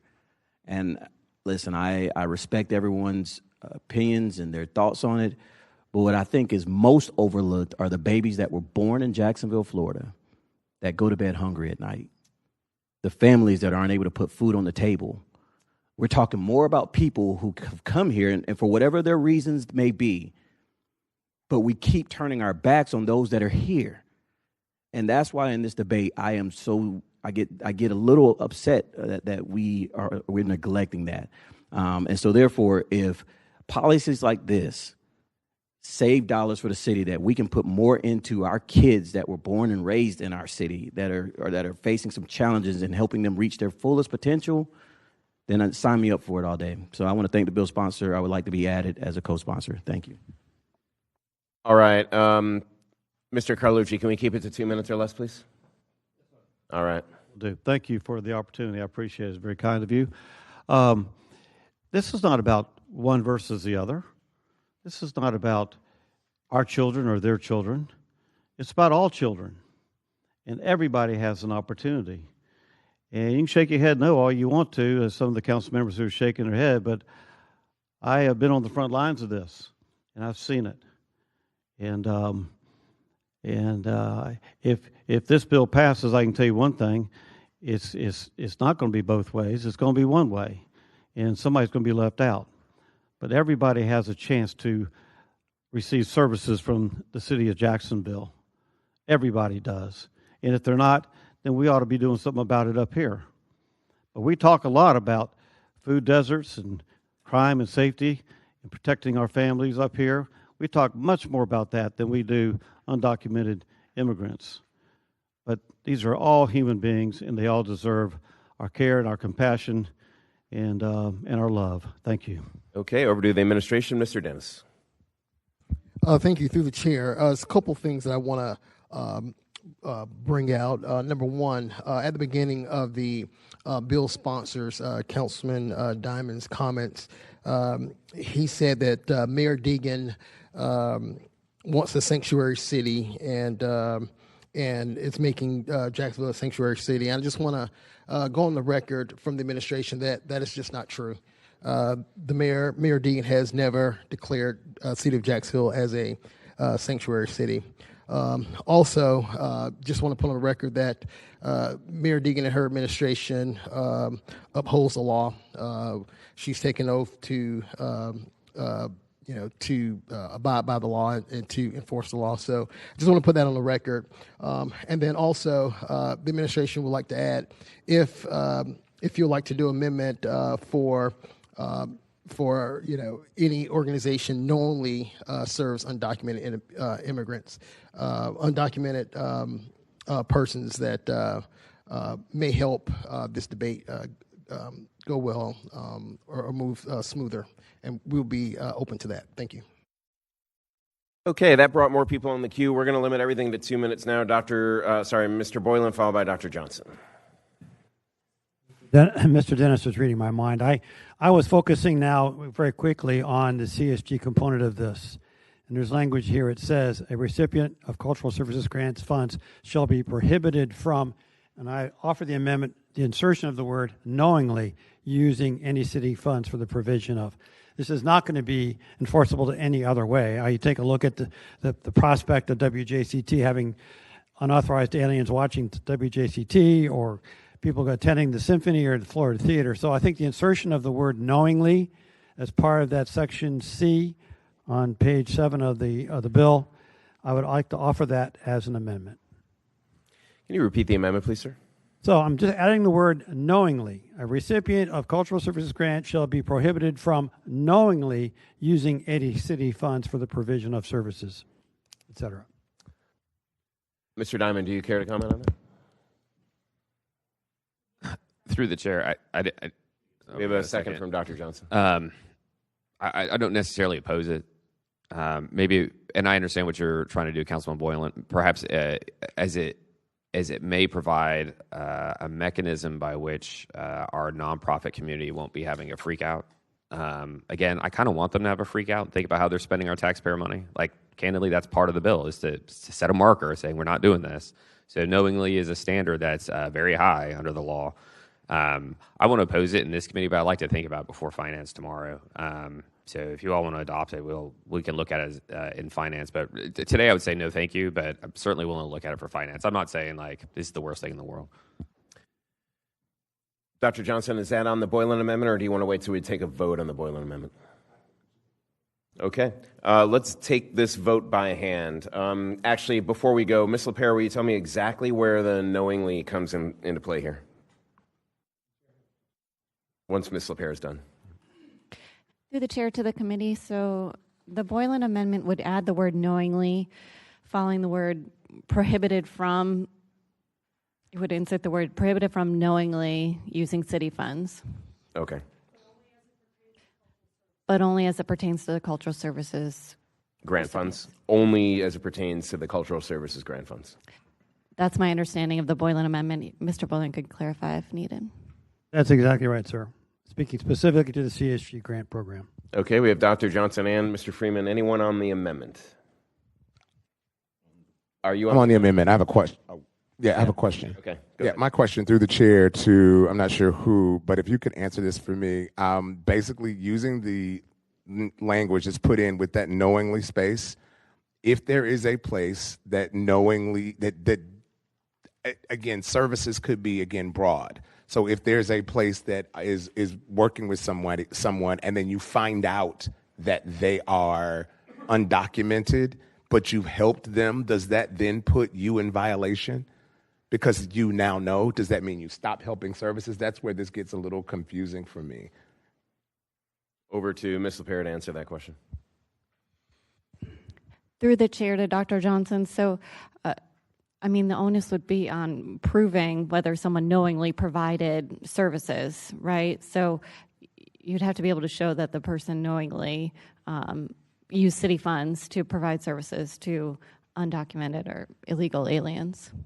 You see, though, Mr. Chair, this is why these unintended consequences, because if you are in the midst of, whether it be, obviously we're talking PSG in this specific space, but if, or CSG, I'm sorry, if this is a cultural services, my apologies, if there is an issue that you're working with, and I'm just giving you a hypothetical here, you're working with someone, you find out that they are in this state, and you are trying to help them get to another state, and part of the grant that you have to do the work that you're doing is based in the city, you then now have to stop. Do you also need to report them as well to say, I've now found this person is undocumented, I was trying to help them, I found out I have to stop? Again, this legislation, like many things, is still unbaked. The ingredients are not here for an intelligent piece of legislation, and I'll speak when it's my turn later. Thank you. Over to Mr. Freeman on the amendment. Thank you, Mr. Chair. I just wanted to go on record as well. If the bill sponsor says that for now he's okay with it, and then there'll be a discussion in finance tomorrow, for sake of keeping the discussion going, I will support the amendment today, but will reserve the right to change my mind tomorrow as we go into a deeper discussion. Thank you. Thank you. Mr. Carlucci, is it on the Boylan Amendment, the word knowingly? I was in the other executive room at the time. And could somebody please explain the Boylan Amendment to me? I would appreciate it. Go ahead, Mr. Boylan. Thank you, Mr. Chair. I appreciate the opportunity to do so for my friend and colleague. So if you look at page 7 of the bill, which speaks specifically to the section on the community service grants, it says, a recipient of cultural service grants funds shall be prohibited from using any city funds. My concern is that many times you'll have entities like the Symphony, Florida Theater, WJCT, who may have patrons of those services or programs that they don't know that these people are unauthorized citizens. So my great fear is that there's a box in the CSG grant application. Are you supporting any unauthorized aliens with your programs? And they're not going to be saying, well, yes or no, because they won't know. So if the word knowingly allows them to say, to our best effort, no one that we know is taking advantage of this who is an authorized alien. So that's all. I'm just trying to provide, as Councilman Diamond said, so that the freak out doesn't happen for the CSGs when they have to mark that box. All right. Seeing no other speakers in the queue, unless you want to finish. You still have the floor. Clarify one thing, please. So what the Boylan amendment does through the chair is basically says a box that you check that says, look, I really don't know, but that's not our intent, blah, blah, blah. Yeah, okay. All right, seeing no other speakers in the queue, we do have the Boylan Amendment, and I'll just add my two. I'll support it because the introducer didn't say don't support it. He was fine with it, and it doesn't ruin the spirit of his bill, and it's limited to cultural services grants. So we'll take this vote verbally. All those in favor of the Boylan Amendment indicate by saying aye. Aye. All against say no. All right, the Boylan Amendment passes. So now let's entertain a motion on the bill as twice amended. Should we roll him up and make him rules? Yeah, let's not because he wants to talk about it. No rolling. We'll as twice amended. All right, we have a motion and a second on the bill as twice amended. All right, and seeing no other speakers, I've kind of kept quiet on this bill. I'll only add this. Thank you to Councilman Diamond for introducing it, and my main concern on it was merely indigent care. So that's why I was kind of hopping when you were talking before. Thank you to Councilman Freeman for amending it for indigent care. With that, I think it's a good bill, and I'll support it. We have Mr. Miller in the queue, and then we'll take a vote. Thank you, Mr. Chair. Through the chair, listening to the different projections of numbers and what the magnitude of the problem may be here, I was just curious. So I reached out to JSO and I said, "Hey, what do the numbers look like just in those who we have known were illegal immigrants, or if you want to use undocumented immigrants who have committed crimes?" These are just in less than 5 months. 255 were processed from January 1st to May 22nd. All were found to be illegal, and they had committed crimes.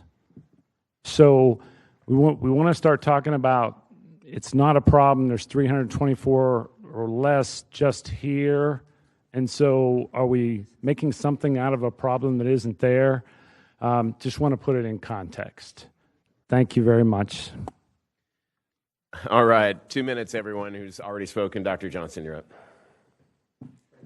Thank you so much, Mr. Chair. I just learned we have a hard stop at 4 for the committee. For the committee, right. I want to get through this quickly because I think we could have moved on, but, when folk want to put in hyperbole and bring stuff up that, I too have done research, and through the chair to my colleague, I too have done research, and the problem is what's called statistically insignificant. While no crime is insignificant in our community and what we do, when we look at data in this way, this is statistical insignificance. Yes, there were 300 plus of those that were found to be undocumented in this city, but when we look at it, it is not the crisis or problem, and for our council to use the lack of intelligence of trying to fearmonger people as if they're people rushing to come over here and take our resources is inherently just wrong.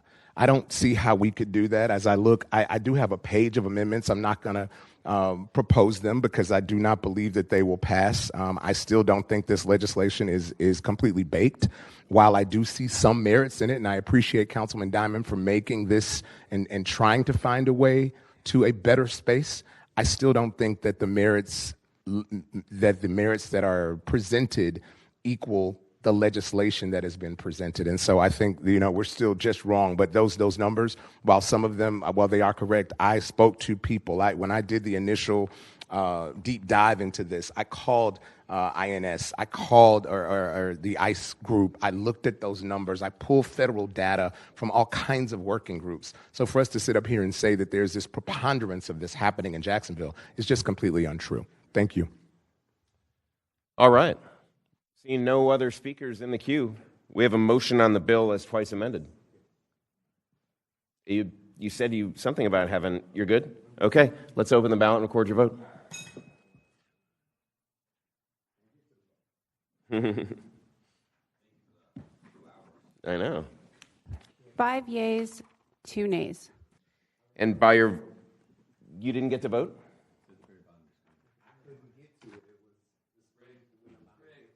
I've not announced it yet. Can we reopen it?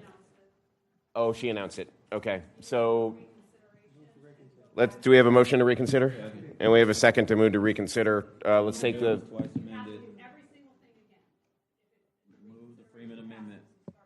Okay, hold on. We need to take a vote on the verbal vote on the motion to reconsider. All in favor of reconsider, say aye. Aye. All against, say no. We have a move to reconsider. 2025-0138 is back up. We have a motion on the Freeman Amendment. Do we have a second? All right, let's take a verbal vote on the Freeman Amendment. All in favor indicate by saying aye. Aye. All against, say no. There you go. Freeman Amendment passes. We'll have Mr. Boylan. We have a motion and a second on the Boylan Amendment. All in favor of the Boylan Amendment indicate by saying aye. Aye. All against, say no. Boylan Amendment passes. We have a second? All right, we have a motion and a second to move the bill as twice amended. Now let's open the ballot and record your vote. We went so fast.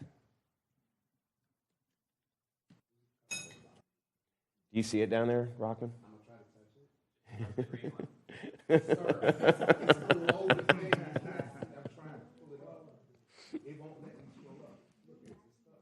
Can you take Dr. Johnson's vote verbally? Okay. 5 yeas, 3 nays. All right, by your vote, 2025-0138 passes. So we have two that we want to quickly get to. The first one is number 15. The council president wants to get to this one. I have a feeling it will go really fast. It's on page 9, 2025-0354. We have an amendment. We have a motion and a second on the amendment. Ms. Caraher, 2025-0354. You probably haven't flipped yet. Through the chair to the committee, the amendment will just correct one of the names of the subdivisions and then correct a Scrivener's error. All right, we have no speakers on the amendment. We'll take this vote verbally. All those in favor indicate by saying aye. Aye. Any opposed say no. The amendment passes. We have a motion and a second on the bill as amended. Council President White, any comments? Questions only. Questions only. All right, any comments on the bill? All right, seeing none, let's open the ballot and record your vote.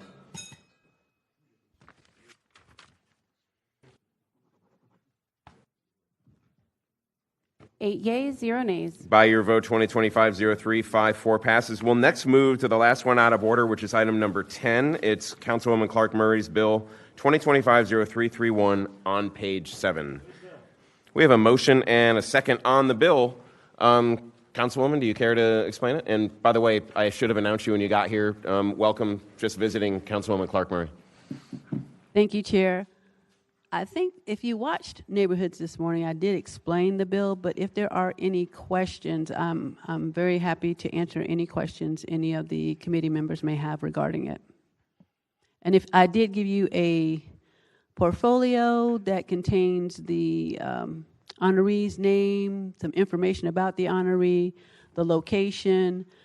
This particular application has gone before the appropriate commissions and was unanimously approved by those appropriate commissions. The only aspect of the ordinance, 745.104, that is lacking, and that's the reason for the waiver, is that Tiffany, she does not have city or state or national prominence. So that's why there's a waiver in the legislation. And this was actually initiated by her mom, and she was just heartbreakingly killed in 2010. And as a result, her parents, the killer's still at large. Her parents, as a result, they organized a foundation. And where this road is, it is the entrance to their foundation. All the buildings surrounding the road, or the lane in this case, are the foundation. So there was only one person affected, and that person submitted their consent to change the name of the road. Thank you. Any questions for Ms. Clark Murray? Thank you for introducing this legislation. And with that, let's open the ballot and record your vote. 7 yeas, 0 nays. By your unanimous vote, 2025-0331 passes. Well done. All right, let's start at the top of the agenda. Item number 1 is deferred at the request of Councilman Diamond. Item number 2 is referred at the request of the council president-elect. Item number 3 is deferred at the request of the administration. We've taken up item 4. Item 5 is deferred pursuant to section 2113 of the city charter. Item number 6. We have a motion we have a motion and a second on the amendment. Ms. Carher, please explain the amendment. Through the chair to the committee, the amendment will revise various council rules to remove references to the election process for council leadership. We'll also strike Council Rule 1.103, which is the annual declaration of leadership interest and method of election of officers, which will no longer be relevant. Okay, seeing no speakers in the queue on the amendment, we'll take this vote verbally. All those in favor of the amendment indicate by saying aye. Aye. All against say no. All right, the amendment passes. We have a motion and a second on the bill as amended. First on the queue is Mr. Boylan. Then we have Mr. Carlucci. Thank you, Mr. Chair. I do appreciate the opportunity to speak to this. I have no illusion as to where this is going to go, but at the same time, I wanted to offer a couple of comments. Number one, first and foremost, I give each of my colleagues and everyone else on the dais a copy of the op-ed that was prepared about a month or so ago and carried by the Times Union.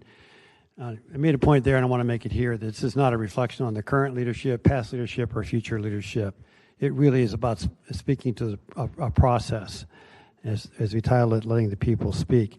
Nor is it personal. I mean, I opened myself up to some criticism, thinking, well, this is just sour grapes. He ran for vice president once, a couple of times, and it didn't play out for him. That's not the case. I first introduced this bill 4 years ago when we had a fairly contentious leadership election at that point in time, and a little bit of animosity that came out of all that didn't make sense to me. So in doing my homework, I went back and took a look at the work of the commission and said, what exactly is the role of the at-large members? And a reference to it in the op-ed itself. You can take a look at that if you choose to do so. If you would take the reverse of that, what is the role of the district councilman? Well, first and foremost, the district councilman's responsibility is to his constituents, those he serves or she serves in their districts. And the at-large ones are supposed to be focused at the at-large. The requirement to run for at-large is significantly more impactful, more significant than it is for a district councilman. It was pointed out this morning, about 17,000 votes can get you elected as a district councilman. It takes well over 100,000 votes to get elected as an at-large member. And it provides, if we turn this around and say, well, let's make it so that the 5 people who are running for the at-large seats, that people know voting for them are voting for someone who's going to serve in a leadership position in the coming years. It helps us understand what their priorities are, what their agendas are going to be, and makes it a much more significant reason to do it. I should point out, too, and I didn't do that very well this morning, that this ordinance won't go into effect till 2031, which means none of the existing district council members will be impacted by this decision. It merely says that in the future, if you aspire to run to serve a leadership position in the city council, you will have to run for an at-large seat in order to do so and run on the basis of that. Last but not least, and I'm hopeful that we get through this process at the very least, and I was encouraged by some of the comments of my colleagues this morning. For those of us who are serving our second term, as I mentioned earlier on, we saw some contentious elections during the course of that first 4 years. That byline or storyline has been automatically switched these last 2 or 3 years. The whole idea of having open sunshine, open forum, open notice meetings and conversations about who's best qualified to serve in a leadership position simply didn't happen the last 3 years. And I want my first-term council members who look to serve a second term and hopefully will serve a second term understand that is not the norm. The norm is there should be, in the sunshine, conversations about why someone should assume a leadership position through the elected process. Last but not least, I do want to mention, go back to the first point I made, let the people decide. Arguably, not arguably, perhaps in many respects, we've seen in the last couple of years with the effectiveness of our leadership, that this president of the city council is probably the second most important role in this city.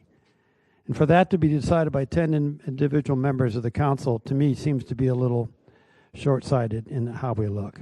Again, I have no expectations of this bill to pass, but I do want to offer it for the point of conversation today in neighborhoods and rules, and I thank you for the opportunity to do so. And I'm not looking to withdraw it, despite what the outcome is going to be probably in this committee as well, because I think these conversations need to move forward. And I think it's something, maybe it's not today, maybe it's not tomorrow, but sometime in the future we'll take a look at this, and maybe the next commission will look at this and say, what is the role of the at-large members, if not to be the big picture people in this process. So with that, Mr. Chair, I would appreciate your support of this ordinance. All right. Thank you, Mr. Boylan. Over to Mr. Carlucci. I have one simple amendment in the event this passes, and that is it should say eligible at-large council members, because you never know. There may be another council member who has a son or daughter up here, and they may be an at-large, and then they can't run because I'm not allowed to run with the son on here. So I think, in all seriousness, though, we should put eligible, because there could be some other reasons. Second, I'm glad that you brought this up, and there's a lot of ways that I think this makes sense. But I used to hate the "but" word, because when you say "but," that means you giveth, now I'm fixing to taketh away. So let me see if I can find another way to say that in the merits of the bill. The bill is forcing us to have a conversation on council leadership. And I like the idea that the people, if this bill were to pass, who go to the polls would know that those at large were going to be at some point in council leadership in all likelihood. So I like that. I think that makes sense. However, some of the best council presidents have been district council presidents, and I felt you would have made an outstanding council president, Councilmember Boylan. I'm not going to rehash everything I've said. I've been very public about how I feel about the leadership process. It's been looks too predetermined to me. I hope I'm not stepping on toes, but if I am, I'm up here to say what I believe in, and that's what I believe.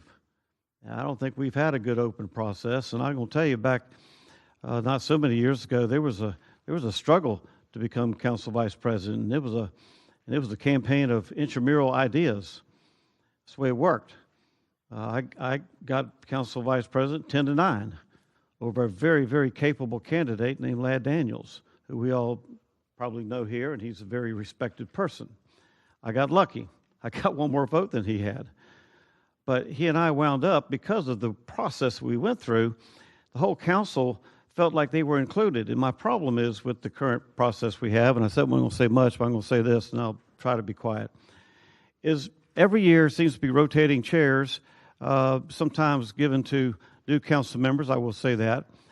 But there's a certain group of very talented council members up here that just never seem to land in the council seats that they should. And I mean, in the committees that they should. And I would admonish our incoming council president, and in all likelihood, when you win the vice president, you should go on to be president. And so I hope that works for you, Council Member Howland. But the best statesmanship alive is if you win, being magnanimous enough to share the wealth around a little bit. And when you do that, you'll have a happier council. If you don't do that, you're not going to have a happy council. You can have a divided council. So consequently, when I squeaked out my win, the person who was, not my opponent, I took care of my opponent on a very good committee assignment, but one of his biggest supporters, I put her on finance committee. She was astounded. But it made for we had a magical year that year. I wish I had time to tell y'all all about it. I've heard about all of y'all's. I'd like to tell you about mine someday. But it was magical. We got a hell of a lot of good stuff done because the council pretty well moved together as one unit. And when we had debates, they weren't partisan. None of that bullshit. It was, excuse my French, sorry, BS. It was It was based on ideas and merits. That's all I got to say. Thank you. All right, and I don't want to restrict anyone from talking. This is an important bill, but we do have item number 8 and 9 are items that the Finance Department and Environmental Protection Board needs taken action. We're supposed to be done by 4, but we didn't notice a stop at 4, so Legislative Services, what's the latest we can go for you to reset by 5? Got it. Thank you very much. All right. Oh, really? Oh, okay. Thank you. Okay. Dr. Johnson, followed by Mr. Gay, followed by Mr. Freeman. Thank you, Mr. Chair. Leave it to Ms. Denson. She will get us right. First of all, thank you. I want to begin by saying thank you for your comments, Councilmember Carlucci. And, I've known Councilman Boylan, Mr. Chair, for quite a long time in his role at WJCT and just welcoming him to this community. And I know for a fact, I don't talk about it a lot, but before I got on this council, Michael Boylan was a man I would call to just say, hey, I need to pick your brain on something. He's a brilliant man, and I'm appreciative of that and enjoyed serving under him during the jail committee. I have to say all that in the preamble to say that this proposal, I believe, comes from a sincere desire to make sure that this council operates effectively, but impact and intent are not the same. This legislation, however well-meaning it is, to me, doesn't expand democracy. It seems to narrow it a bit, and it begins to assign leadership as to allowing it to elevate. And that's not just a technical shift. That's a fundamental erosion of the reason we were all elected, which is to have a voice for people. To me, I heard all before it saying that it only takes a couple thousand votes, 2,000 to 5,000. I'll put whatever district it is to get a person elected to a district seat. I don't look at it as being that simple. Yes, it may only take 2,000 to 5,000 votes to win a district seat, but all of our districts have roughly 100,000 people in the district. So even though they may not have voted, just because they're not voters doesn't mean I don't represent them. So you now nullify the voices of those people that are there. And if each of those 10 districts that it takes to get a person into leadership does not get that opportunity to vote, that is hundreds of thousands of people's voices that have been nullified. I believe that districts aren't electing second-tier negotiators, or they're electing advocates and leaders. And to say that only a portion of these people can lead is just not a thing that makes good sense. Representation shouldn't be determined by the size of a map, but by the strength of service.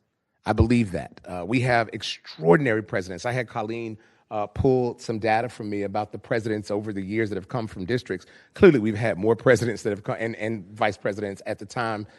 They were called presidents and president pro tem, but we've had more presidents and president pro tems that have been district council members and not at-large council members. And I say that to say because to suggest that those closest to the daily grind of potholes and street lights and redevelopment and safety concerns should be excluded from leadership, it just misses the point for me.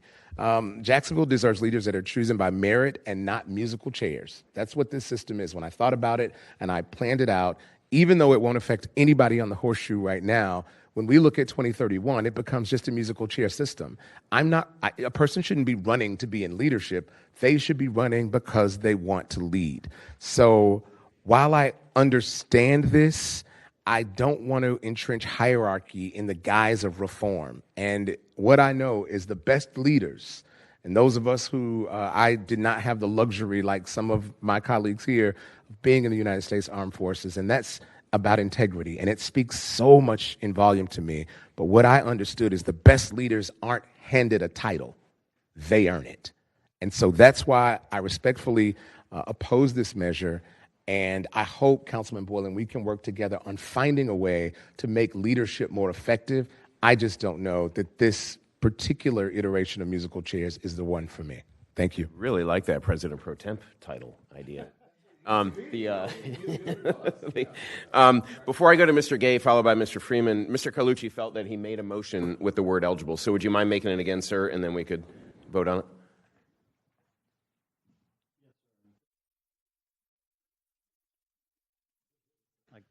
Must have hit the wrong part. Yeah, Anyway. I should have recorded that was an actual motion. No, you did fine. You did fine. Look, I just want to make sure that we post it as an amendment because it is very real and true.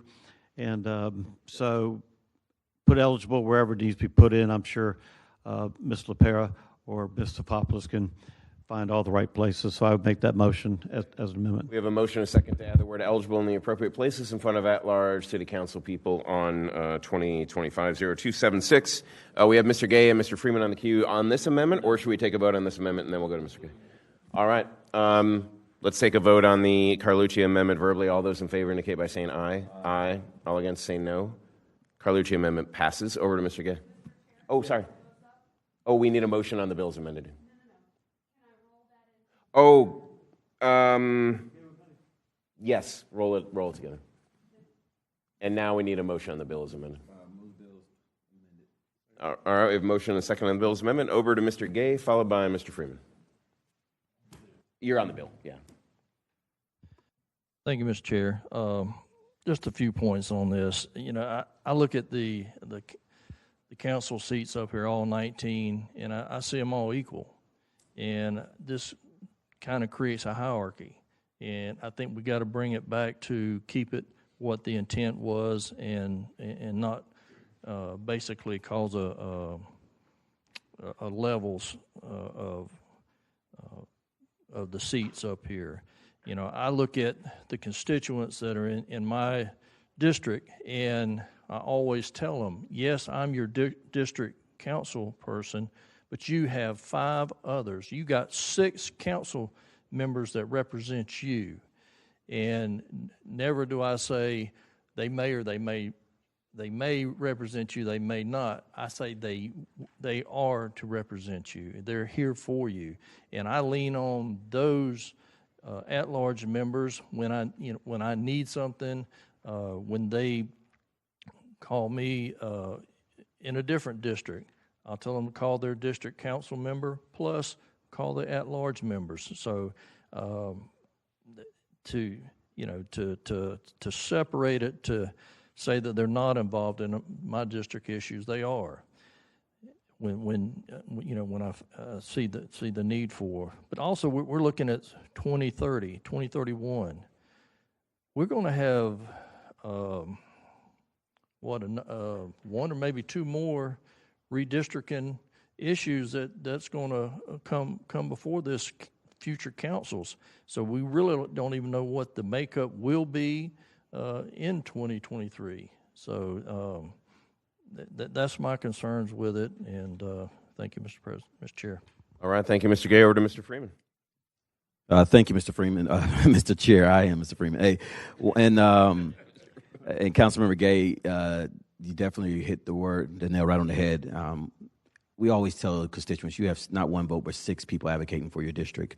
The way I look at it is at-large members have been elected by 14 districts, and we all go and campaign in those districts and learn what's important to those members of the district. So I do believe there's a value there.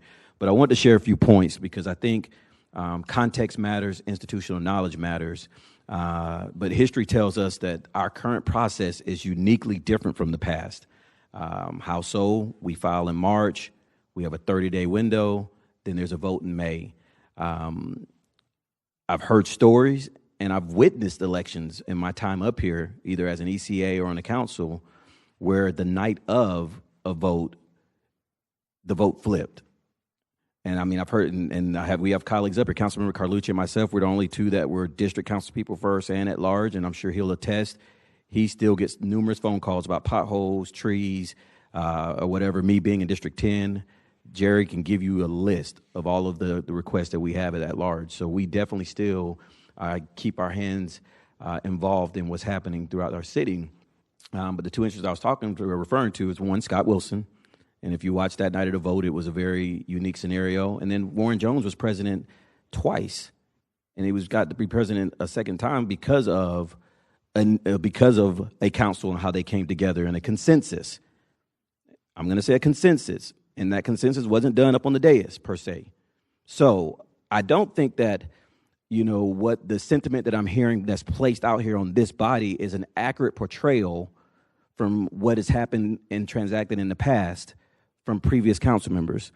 The issue when we talk about it being predetermined, I'm living witness right now that the only determination I believe happens is the willingness to fight. When I was on the council, and running for leadership, it started the day after the budget was approved. And pretty much votes were cast in October. And then if you were still interested in being a part of leadership, you had to swim upstream from October all the way until the vote in May. I have witnessed that if you have a willingness to continue with the fight in October, that things move fast in this space, and come May, if you're still standing in the trenches or standing toe in the line, you have an opportunity. And I became president, starting with 2 votes in October and not changing from 2 votes until late into May. So I disagree when they say that it is predetermined, because I don't believe that. What matters up here are relationships. One of the biggest things that I often tell first-year people, and it was shared with me, is find ways to work with others. Get interested in their items that are important to them. Find ways to help them get their stuff across the finish line. And building those relationships across party lines, building those relationships outside of your district, are ways that you can earn it. But now I'm going to close with this, because I've also been up here as a council person when an elected leader chose to make his committees the way he wanted to. And it was during that same time where we had the finance committee looked a certain way. They formed a special committee where they got $1.4 million. They had a table lined up right there in front of our podium, and they gave out micro grants. We weren't a part of that conversation, wasn't asked. I personally submitted 2 special committees to that president. One was the Crime and Safety Task Force. I submitted that while we were on a Zoom call, and there was so much tension about George Floyd. The response back was, this great idea, write it up, let's go forward with it. And only to find out that I wasn't asked to be a chair or a co-chair of that. The JSEB, I submitted that. I ended up getting vice chair on it, and I was placed on it with 2 other folks that may not politically align with me. That is fine. I never once complained. I did the work, I worked with my colleagues, and we got things done. So I don't want people to think that this is the first time under the past leadership or the incoming leadership that committees are a certain way. I can give you examples of Councilmember Gulliford. He was left off of committees. I mean, I could give you so many examples, and I encourage each of you to do research, because they say that saying, trust but verify.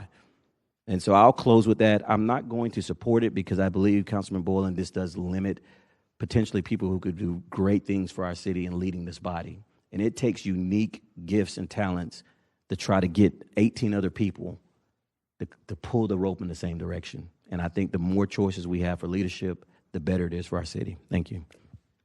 Mr. Boylan, followed by Mr. Carlucci. Well, clearly I put the accent on the wrong syllable here in the context of this process. And I get it. I understand it. It was more of a point. But I think Mr. Freeman, Councilmember Freeman, just actually made my point. And maybe what we need to be focusing on is the ordinance that puts leadership in place.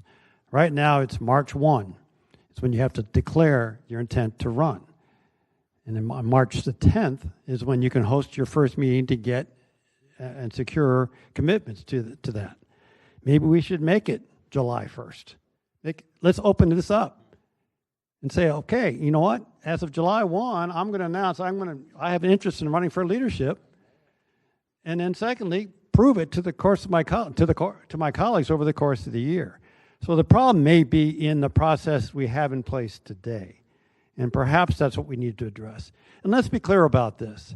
I know sunshine is something that was imposed upon us by Tallahassee, but my experience these past 3 years, within hours of the opportunity between the declaration on the 1st, we changed it last year 10 days, and then within hours on the 10th day, the die was cast. I'm not disparaging those who get elected in those positions, but clearly there were conversations happening outside of the sunshine that made the determination to get those 10, 11, 12, 13, or 14 people to make the commitment within hours of their opportunity to do so.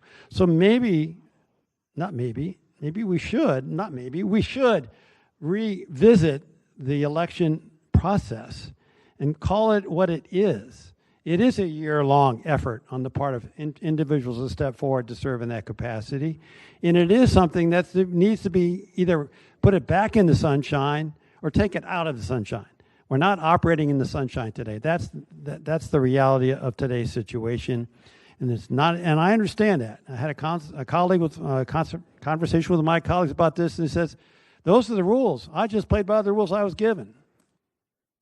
Well, not the rules, but that's the way it was. But anyway, maybe I'm getting off on a tangent here, and I understand, and I think Councilmember Gay and others for your comments with respect to that. My idea of going down this road with the at-large piece, well, just give it a chance to have a conversation about that. But more importantly, and I hope you take away from this conversation today, we've got to figure out a way to make certain that we provide an open forum for conversations about leadership so that it doesn't look like it's a backroom situation, because frankly, today, that's how it looks. Thank you, Mr. Chair. Over to Mr. Carlucci, followed again by Dr. Johnson. Thank you, Mr. Chair. I applaud Councilman Borland's courage in bringing this up, and I agree with what he said. I also feel compelled to clear up something that I think was said. I'm not sure, but Warren Jones became council president the second time, and I was there when it happened. Now, let me tell you how it happened. I was supposed to be council president, and I got elbowed out by a good friend of mine named Terry Wood, because I didn't support the people mover back in those days. And there's some other issues, and I was all for infrastructure. I walked around in more drainage ditches with Warren Jones than you could ever imagine. Alan Mosley right there with us. But what happened was, when somebody came to me in a meeting and said, "I can't support you, God told me I'm supposed to vote for somebody else," I thought, well, God just got thrown right under the bus. But, I was realistic. I couldn't get the 10 votes. So I called a sunshine meeting 36 hours after I found that out. And it was at 12 noon in the main conference room at 220 East Bay Street on the 10th floor. And back then, it was all open to the media. They didn't have to be buzzed in. They just walked freely up and down the aisles, and they were in attendance. But nobody else on the council came except those who were supporting me. And I told them of my dilemma, and if I can't be council president, I can't, do anything but just encourage you to support Warren Jones. And every one of them did. And that was right smack dab in the middle of the sunshine notice meeting. Media was called. I made it crystal clear. So there was no presumption or anything. He earned that all in the sunshine. And as things happened, I went on to chair finance. We had a great year. We had to raise the millage. We had to raise the gas tax. We had to do all kinds of tough things. But we took it to the people, and we got it through. And I had a fabulous year as Finance Committee Chairman and won the 25th anniversary of Consolidation Claude J. Yates Award, which is a cherished award because my father won the same thing in his first year on the council. So I love Warren Jones, and he's a good friend, and I don't want anything to come close to besmirking how he became council president. He became council president the right way, in the sunshine. Thank you. All right. Allowing the conversations to go on because we still have a half an hour and we can still hit those other two bills. Dr. Johnson, followed by Mr. Freeman. And yeah, okay. Thank you, Chair. I want to just piggyback on it. I think Councilmember Mr. Boylan has the right idea when he says it's the process that's the issue. I was certainly, when I arrived on this council and I saw that other members, and I remember the members, but I won't say anybody's name, but I remember the rules that said that the elections could only happen, you could only declare on March 1st for the 15th. It made no sense to me. Now, I'm not disrespecting my predecessors. I think they must have had a reason for doing that, but I think that is not a thing that makes sense at all. We can still do this in sunshine. We can still have noticed meetings if necessary. We can have the right conversations. We can lobby. We can declare. But to say that you're going to wait until March to declare, it just doesn't make sense. So, Councilman Boylan, through the chair, I will be more than happy to have a notice meeting with you, to sit with you, because I do think that process of how elections take place could be reformed in a way that makes more sense. So those of us that are here who may get here and say, you know what, I'd like to throw my hat in the ring for my part-time job to do instead of triple-time work, quintuple-time work by being in leadership. But I think that's the reason why we're here. So I'd love to work on that with you, and I think that is the path forward as opposed to just Xing out all of the district members from opportunities to run for leadership. Thank you. Thank you. Over to Mr. Freeman. Thank you, Mr. Chair. And through the chair to Councilman Carlucci, I apologize if you heard any disparaging remarks regarding Sunshine. I didn't even mention Sunshine because I don't want to talk about it. What I was sharing was how quickly things can change in a leadership race. And I referenced Scott Wilson when he won that one time, and it was a change of a vote, and it was actually Katrina Brown, I believe, at the time. There was actually another one, but he currently works here in the city, and I don't want to state a name. That was what I was referring to, not anything about Sunshine or anything like that. But I want to give context to my colleague, Councilmember Johnson, through the chair. We got to that place when, in my race in October, it was done almost, they thought. And there was an elected official at the time who wanted to get into the race but felt like she didn't have an opportunity to because there was a third person that was in that race as well that was getting the support from some individuals on the council. So they took that piece of legislation. Ironically, I had that legislation drafted myself because I was so disappointed that so many people in October. And the reason why I was disappointed was you're newly elected, you're sworn in, and you start the third week of July, and all of a sudden you're hearing about leadership.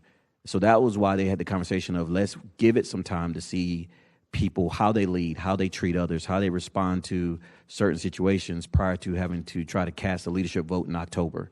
That was the spirit of how we got to moving it. Now, March, January, February, all of that is subjective, but I would agree that maybe extending that window, but also giving first term elected officials a chance to see the work prior to. But that's how we got there. So thank you. All right, Mr. Boylan, do you have a motion for us?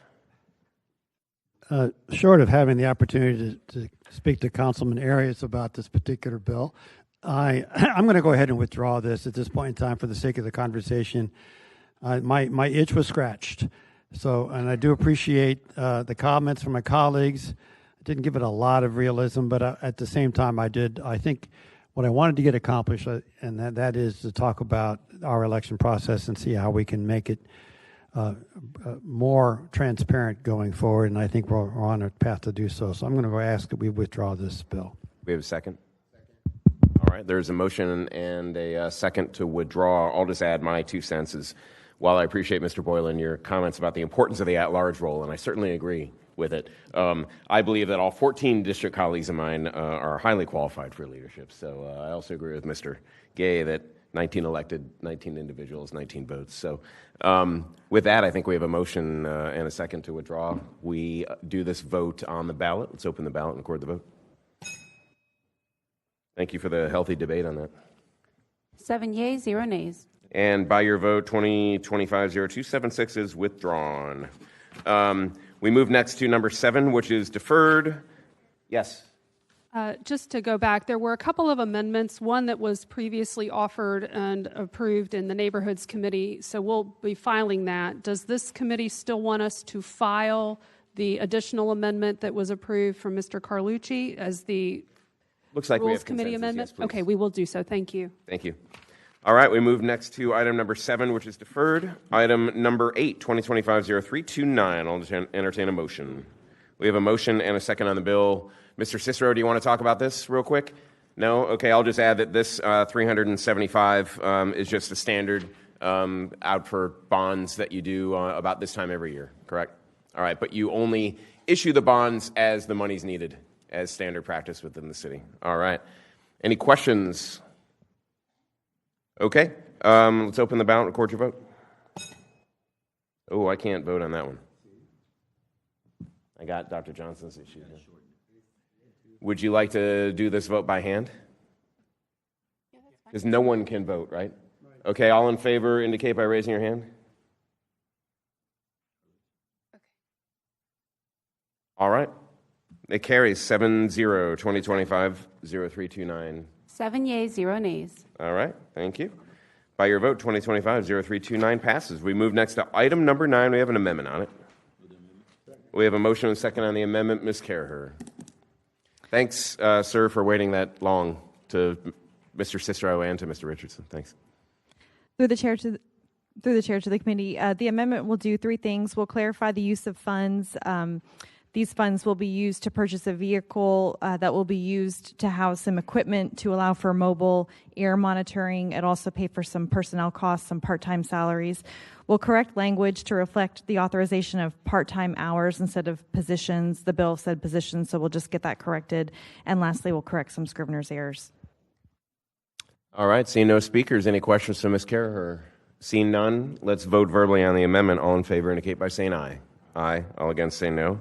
All right, the amendment passes. We have a motion and a second on the bill as amended.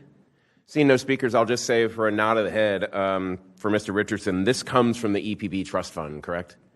All right, and this is not coming from the general, from the reserve. I will note, talking with Mr. Richardson beforehand, that this does put, I used to be on the EPB, so I used to know the general fund balances of that. This does put the fund balance just under $100,000, which is generally a low watermark for the EPB. However, that fund revenue is generated by fines and things, so that'll probably eventually replete, right? It'll get refilled to some degree. Over to Mr. Freeman. Thank you, and through the chair to Mr. Richardson, you don't have to come up at all, but if you can circle back with me, I believe there's about 60% of the area. It defined Health Zone 1, where they're going to necessarily take place. The money's spent, but it also says 60% can be done in other places. I really have some questions about how we determine those other areas and what that looks like in the roadmap. No, we're good. I can just get back with Mr. Richardson later. Okay. Thank you. And I also had a conversation with Mr. Richardson about that. My question was in disadvantaged communities, particularly Health Zone 1, and this is air, right? So air moving around. Now there are, as we know, point sources that do cause irregularities in certain districts, which is why I think a lot of the concentration is Health Zone 1. But the phrase disadvantaged communities is a federal term, which is why it was put in here. It's not something that EPP put in. And can you nod to indicate that was correct? Okay, thank you. All right, and with that, any other questions while Mr. Richardson is here? None? Okay, we have a motion and a second on the bill as amended. Let's open the ballot and record your vote.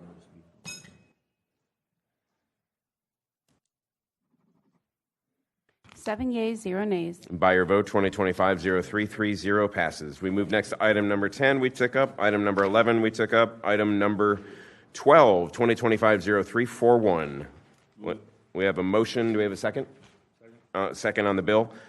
This is Dr. Johnson's bill on city council prohibition.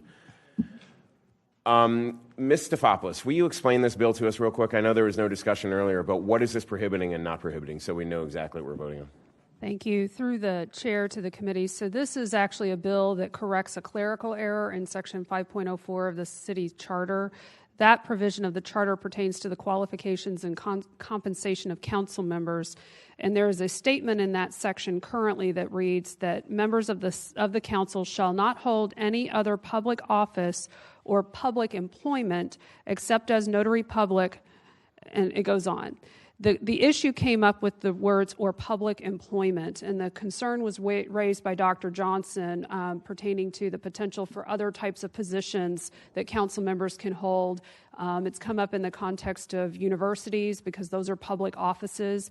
And so when our office went back and did the research, we determined that at one point the state legislature did approve a bill to remove that or public employment provision from the charter, but subsequently, for whatever reason, when other amendments were made to that section, that did not get picked up. And so what we're trying to do is to establish that we have a bunch of whereas clauses that establish the history of that, to clarify that this is a change to the charter that's being made that was approved by the Florida legislature back in the 70s, I want to say. It just goes way back, and it just wasn't picked up in our charter, the published version of our charter. So we're correcting it to clearly state that the council members shall not hold any other public office, but the term other or public employment would come out. Okay. All right. Any questions for Ms. Stefopoulos or the introducer while he's here? Seeing none, let's open the ballot and record your vote. 7 yeas, 0 nays. By your vote, 2025-0341 passes. Ms. Stefopoulos, thanks for that explanation. We've taken up item number 13, 14, 15, 16, 17, 18 is deferred. We've deferred number 19.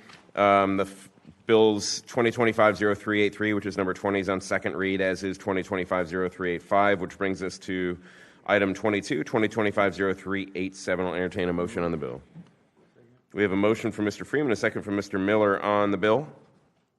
Seeing no speakers in the queue, let's open the ballot. Record your vote.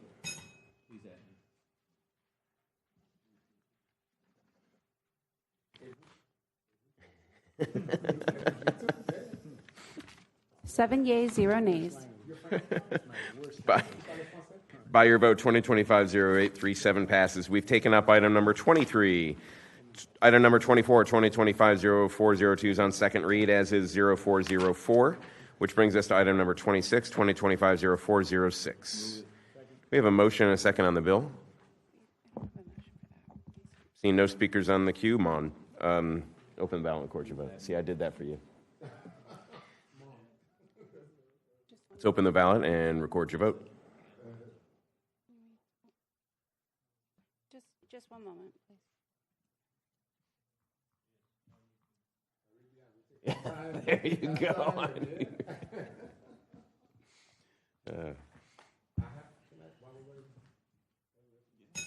Yeah. You want to speak on this? Mr. Chair, no, you can go ahead. We can take the vote. I was just want to say, I look forward to, I must say this, Mr. Chair, thanks for indulging me for a second. I just look forward to Councilman Miller's, he finds these wonderful things, some that I don't know about. So thank you, Council Member, for finding these so that we can recognize all parts of our community. Yeah, I appreciate that. 7 yeas, 0 nays. By your vote, 2025-0406 passes. The following items are in second read, 2025-0410 and 2025-0411, which brings us to item number 29, 2025-0412. We have a motion and a second on the bill. See no speakers in the queue. Let's open the ballot and record your vote.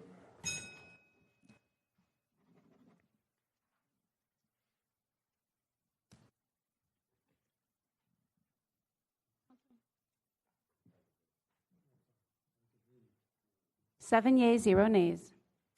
By your vote, 2025-0412 passes. Next up, 2025-0413. We have a motion and a second on the bill. Seeing no speakers on the queue, let's open the ballot and record your vote. 7 yeas, 0 nays. By your vote, 2025-0413 passes, bringing us to 2025-0414. We have a motion and a second on the bill.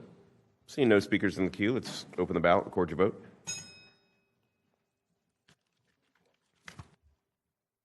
Seven yeas, 0 nays. By your vote, 2025-0414 passes. We move to the final item on the bill, which is 2025-0415. We have a motion and a second on the bill. We have Dr. Johnson on the queue. Go ahead, sir. I can speak on Councilman. I was hoping that Councilman Freeman would have something wonderful and poetic to say about the Kappas in their centennial. I will say I put both of these bills in, that one and the other we just voted on, so thank you, colleagues, for that. I'm a member, in full disclosure, of Kappa Alpha Psi and have been for years since college. But the Omegas and the Kappas have done a lot of great community work, and we're both celebrating 100 years. Kappas were first in February. The Omegas just had theirs, their centennial, and the Alphas, of which Councilman Freeman is a member, will celebrate 100 years of service to the Jacksonville community later this year in December. So congratulations to all these wonderful organizations that do such great work. For clarity, Ms. Stefopoulos, must Dr. Johnson recuse himself from the vote on this? Okay, I kind of figured. Yeah. All right, seeing no speakers in the queue, let's open the ballot and record your vote. 7 yeas, 0 nays. All right, by your vote, 2025-0415 passes. We have no other items on the queue. Any comments from committee? All right, any comments from staff? All right, then Legislative Services can go ahead and reset the room. Apologies for the 14-minute encroachment. We are adjourned.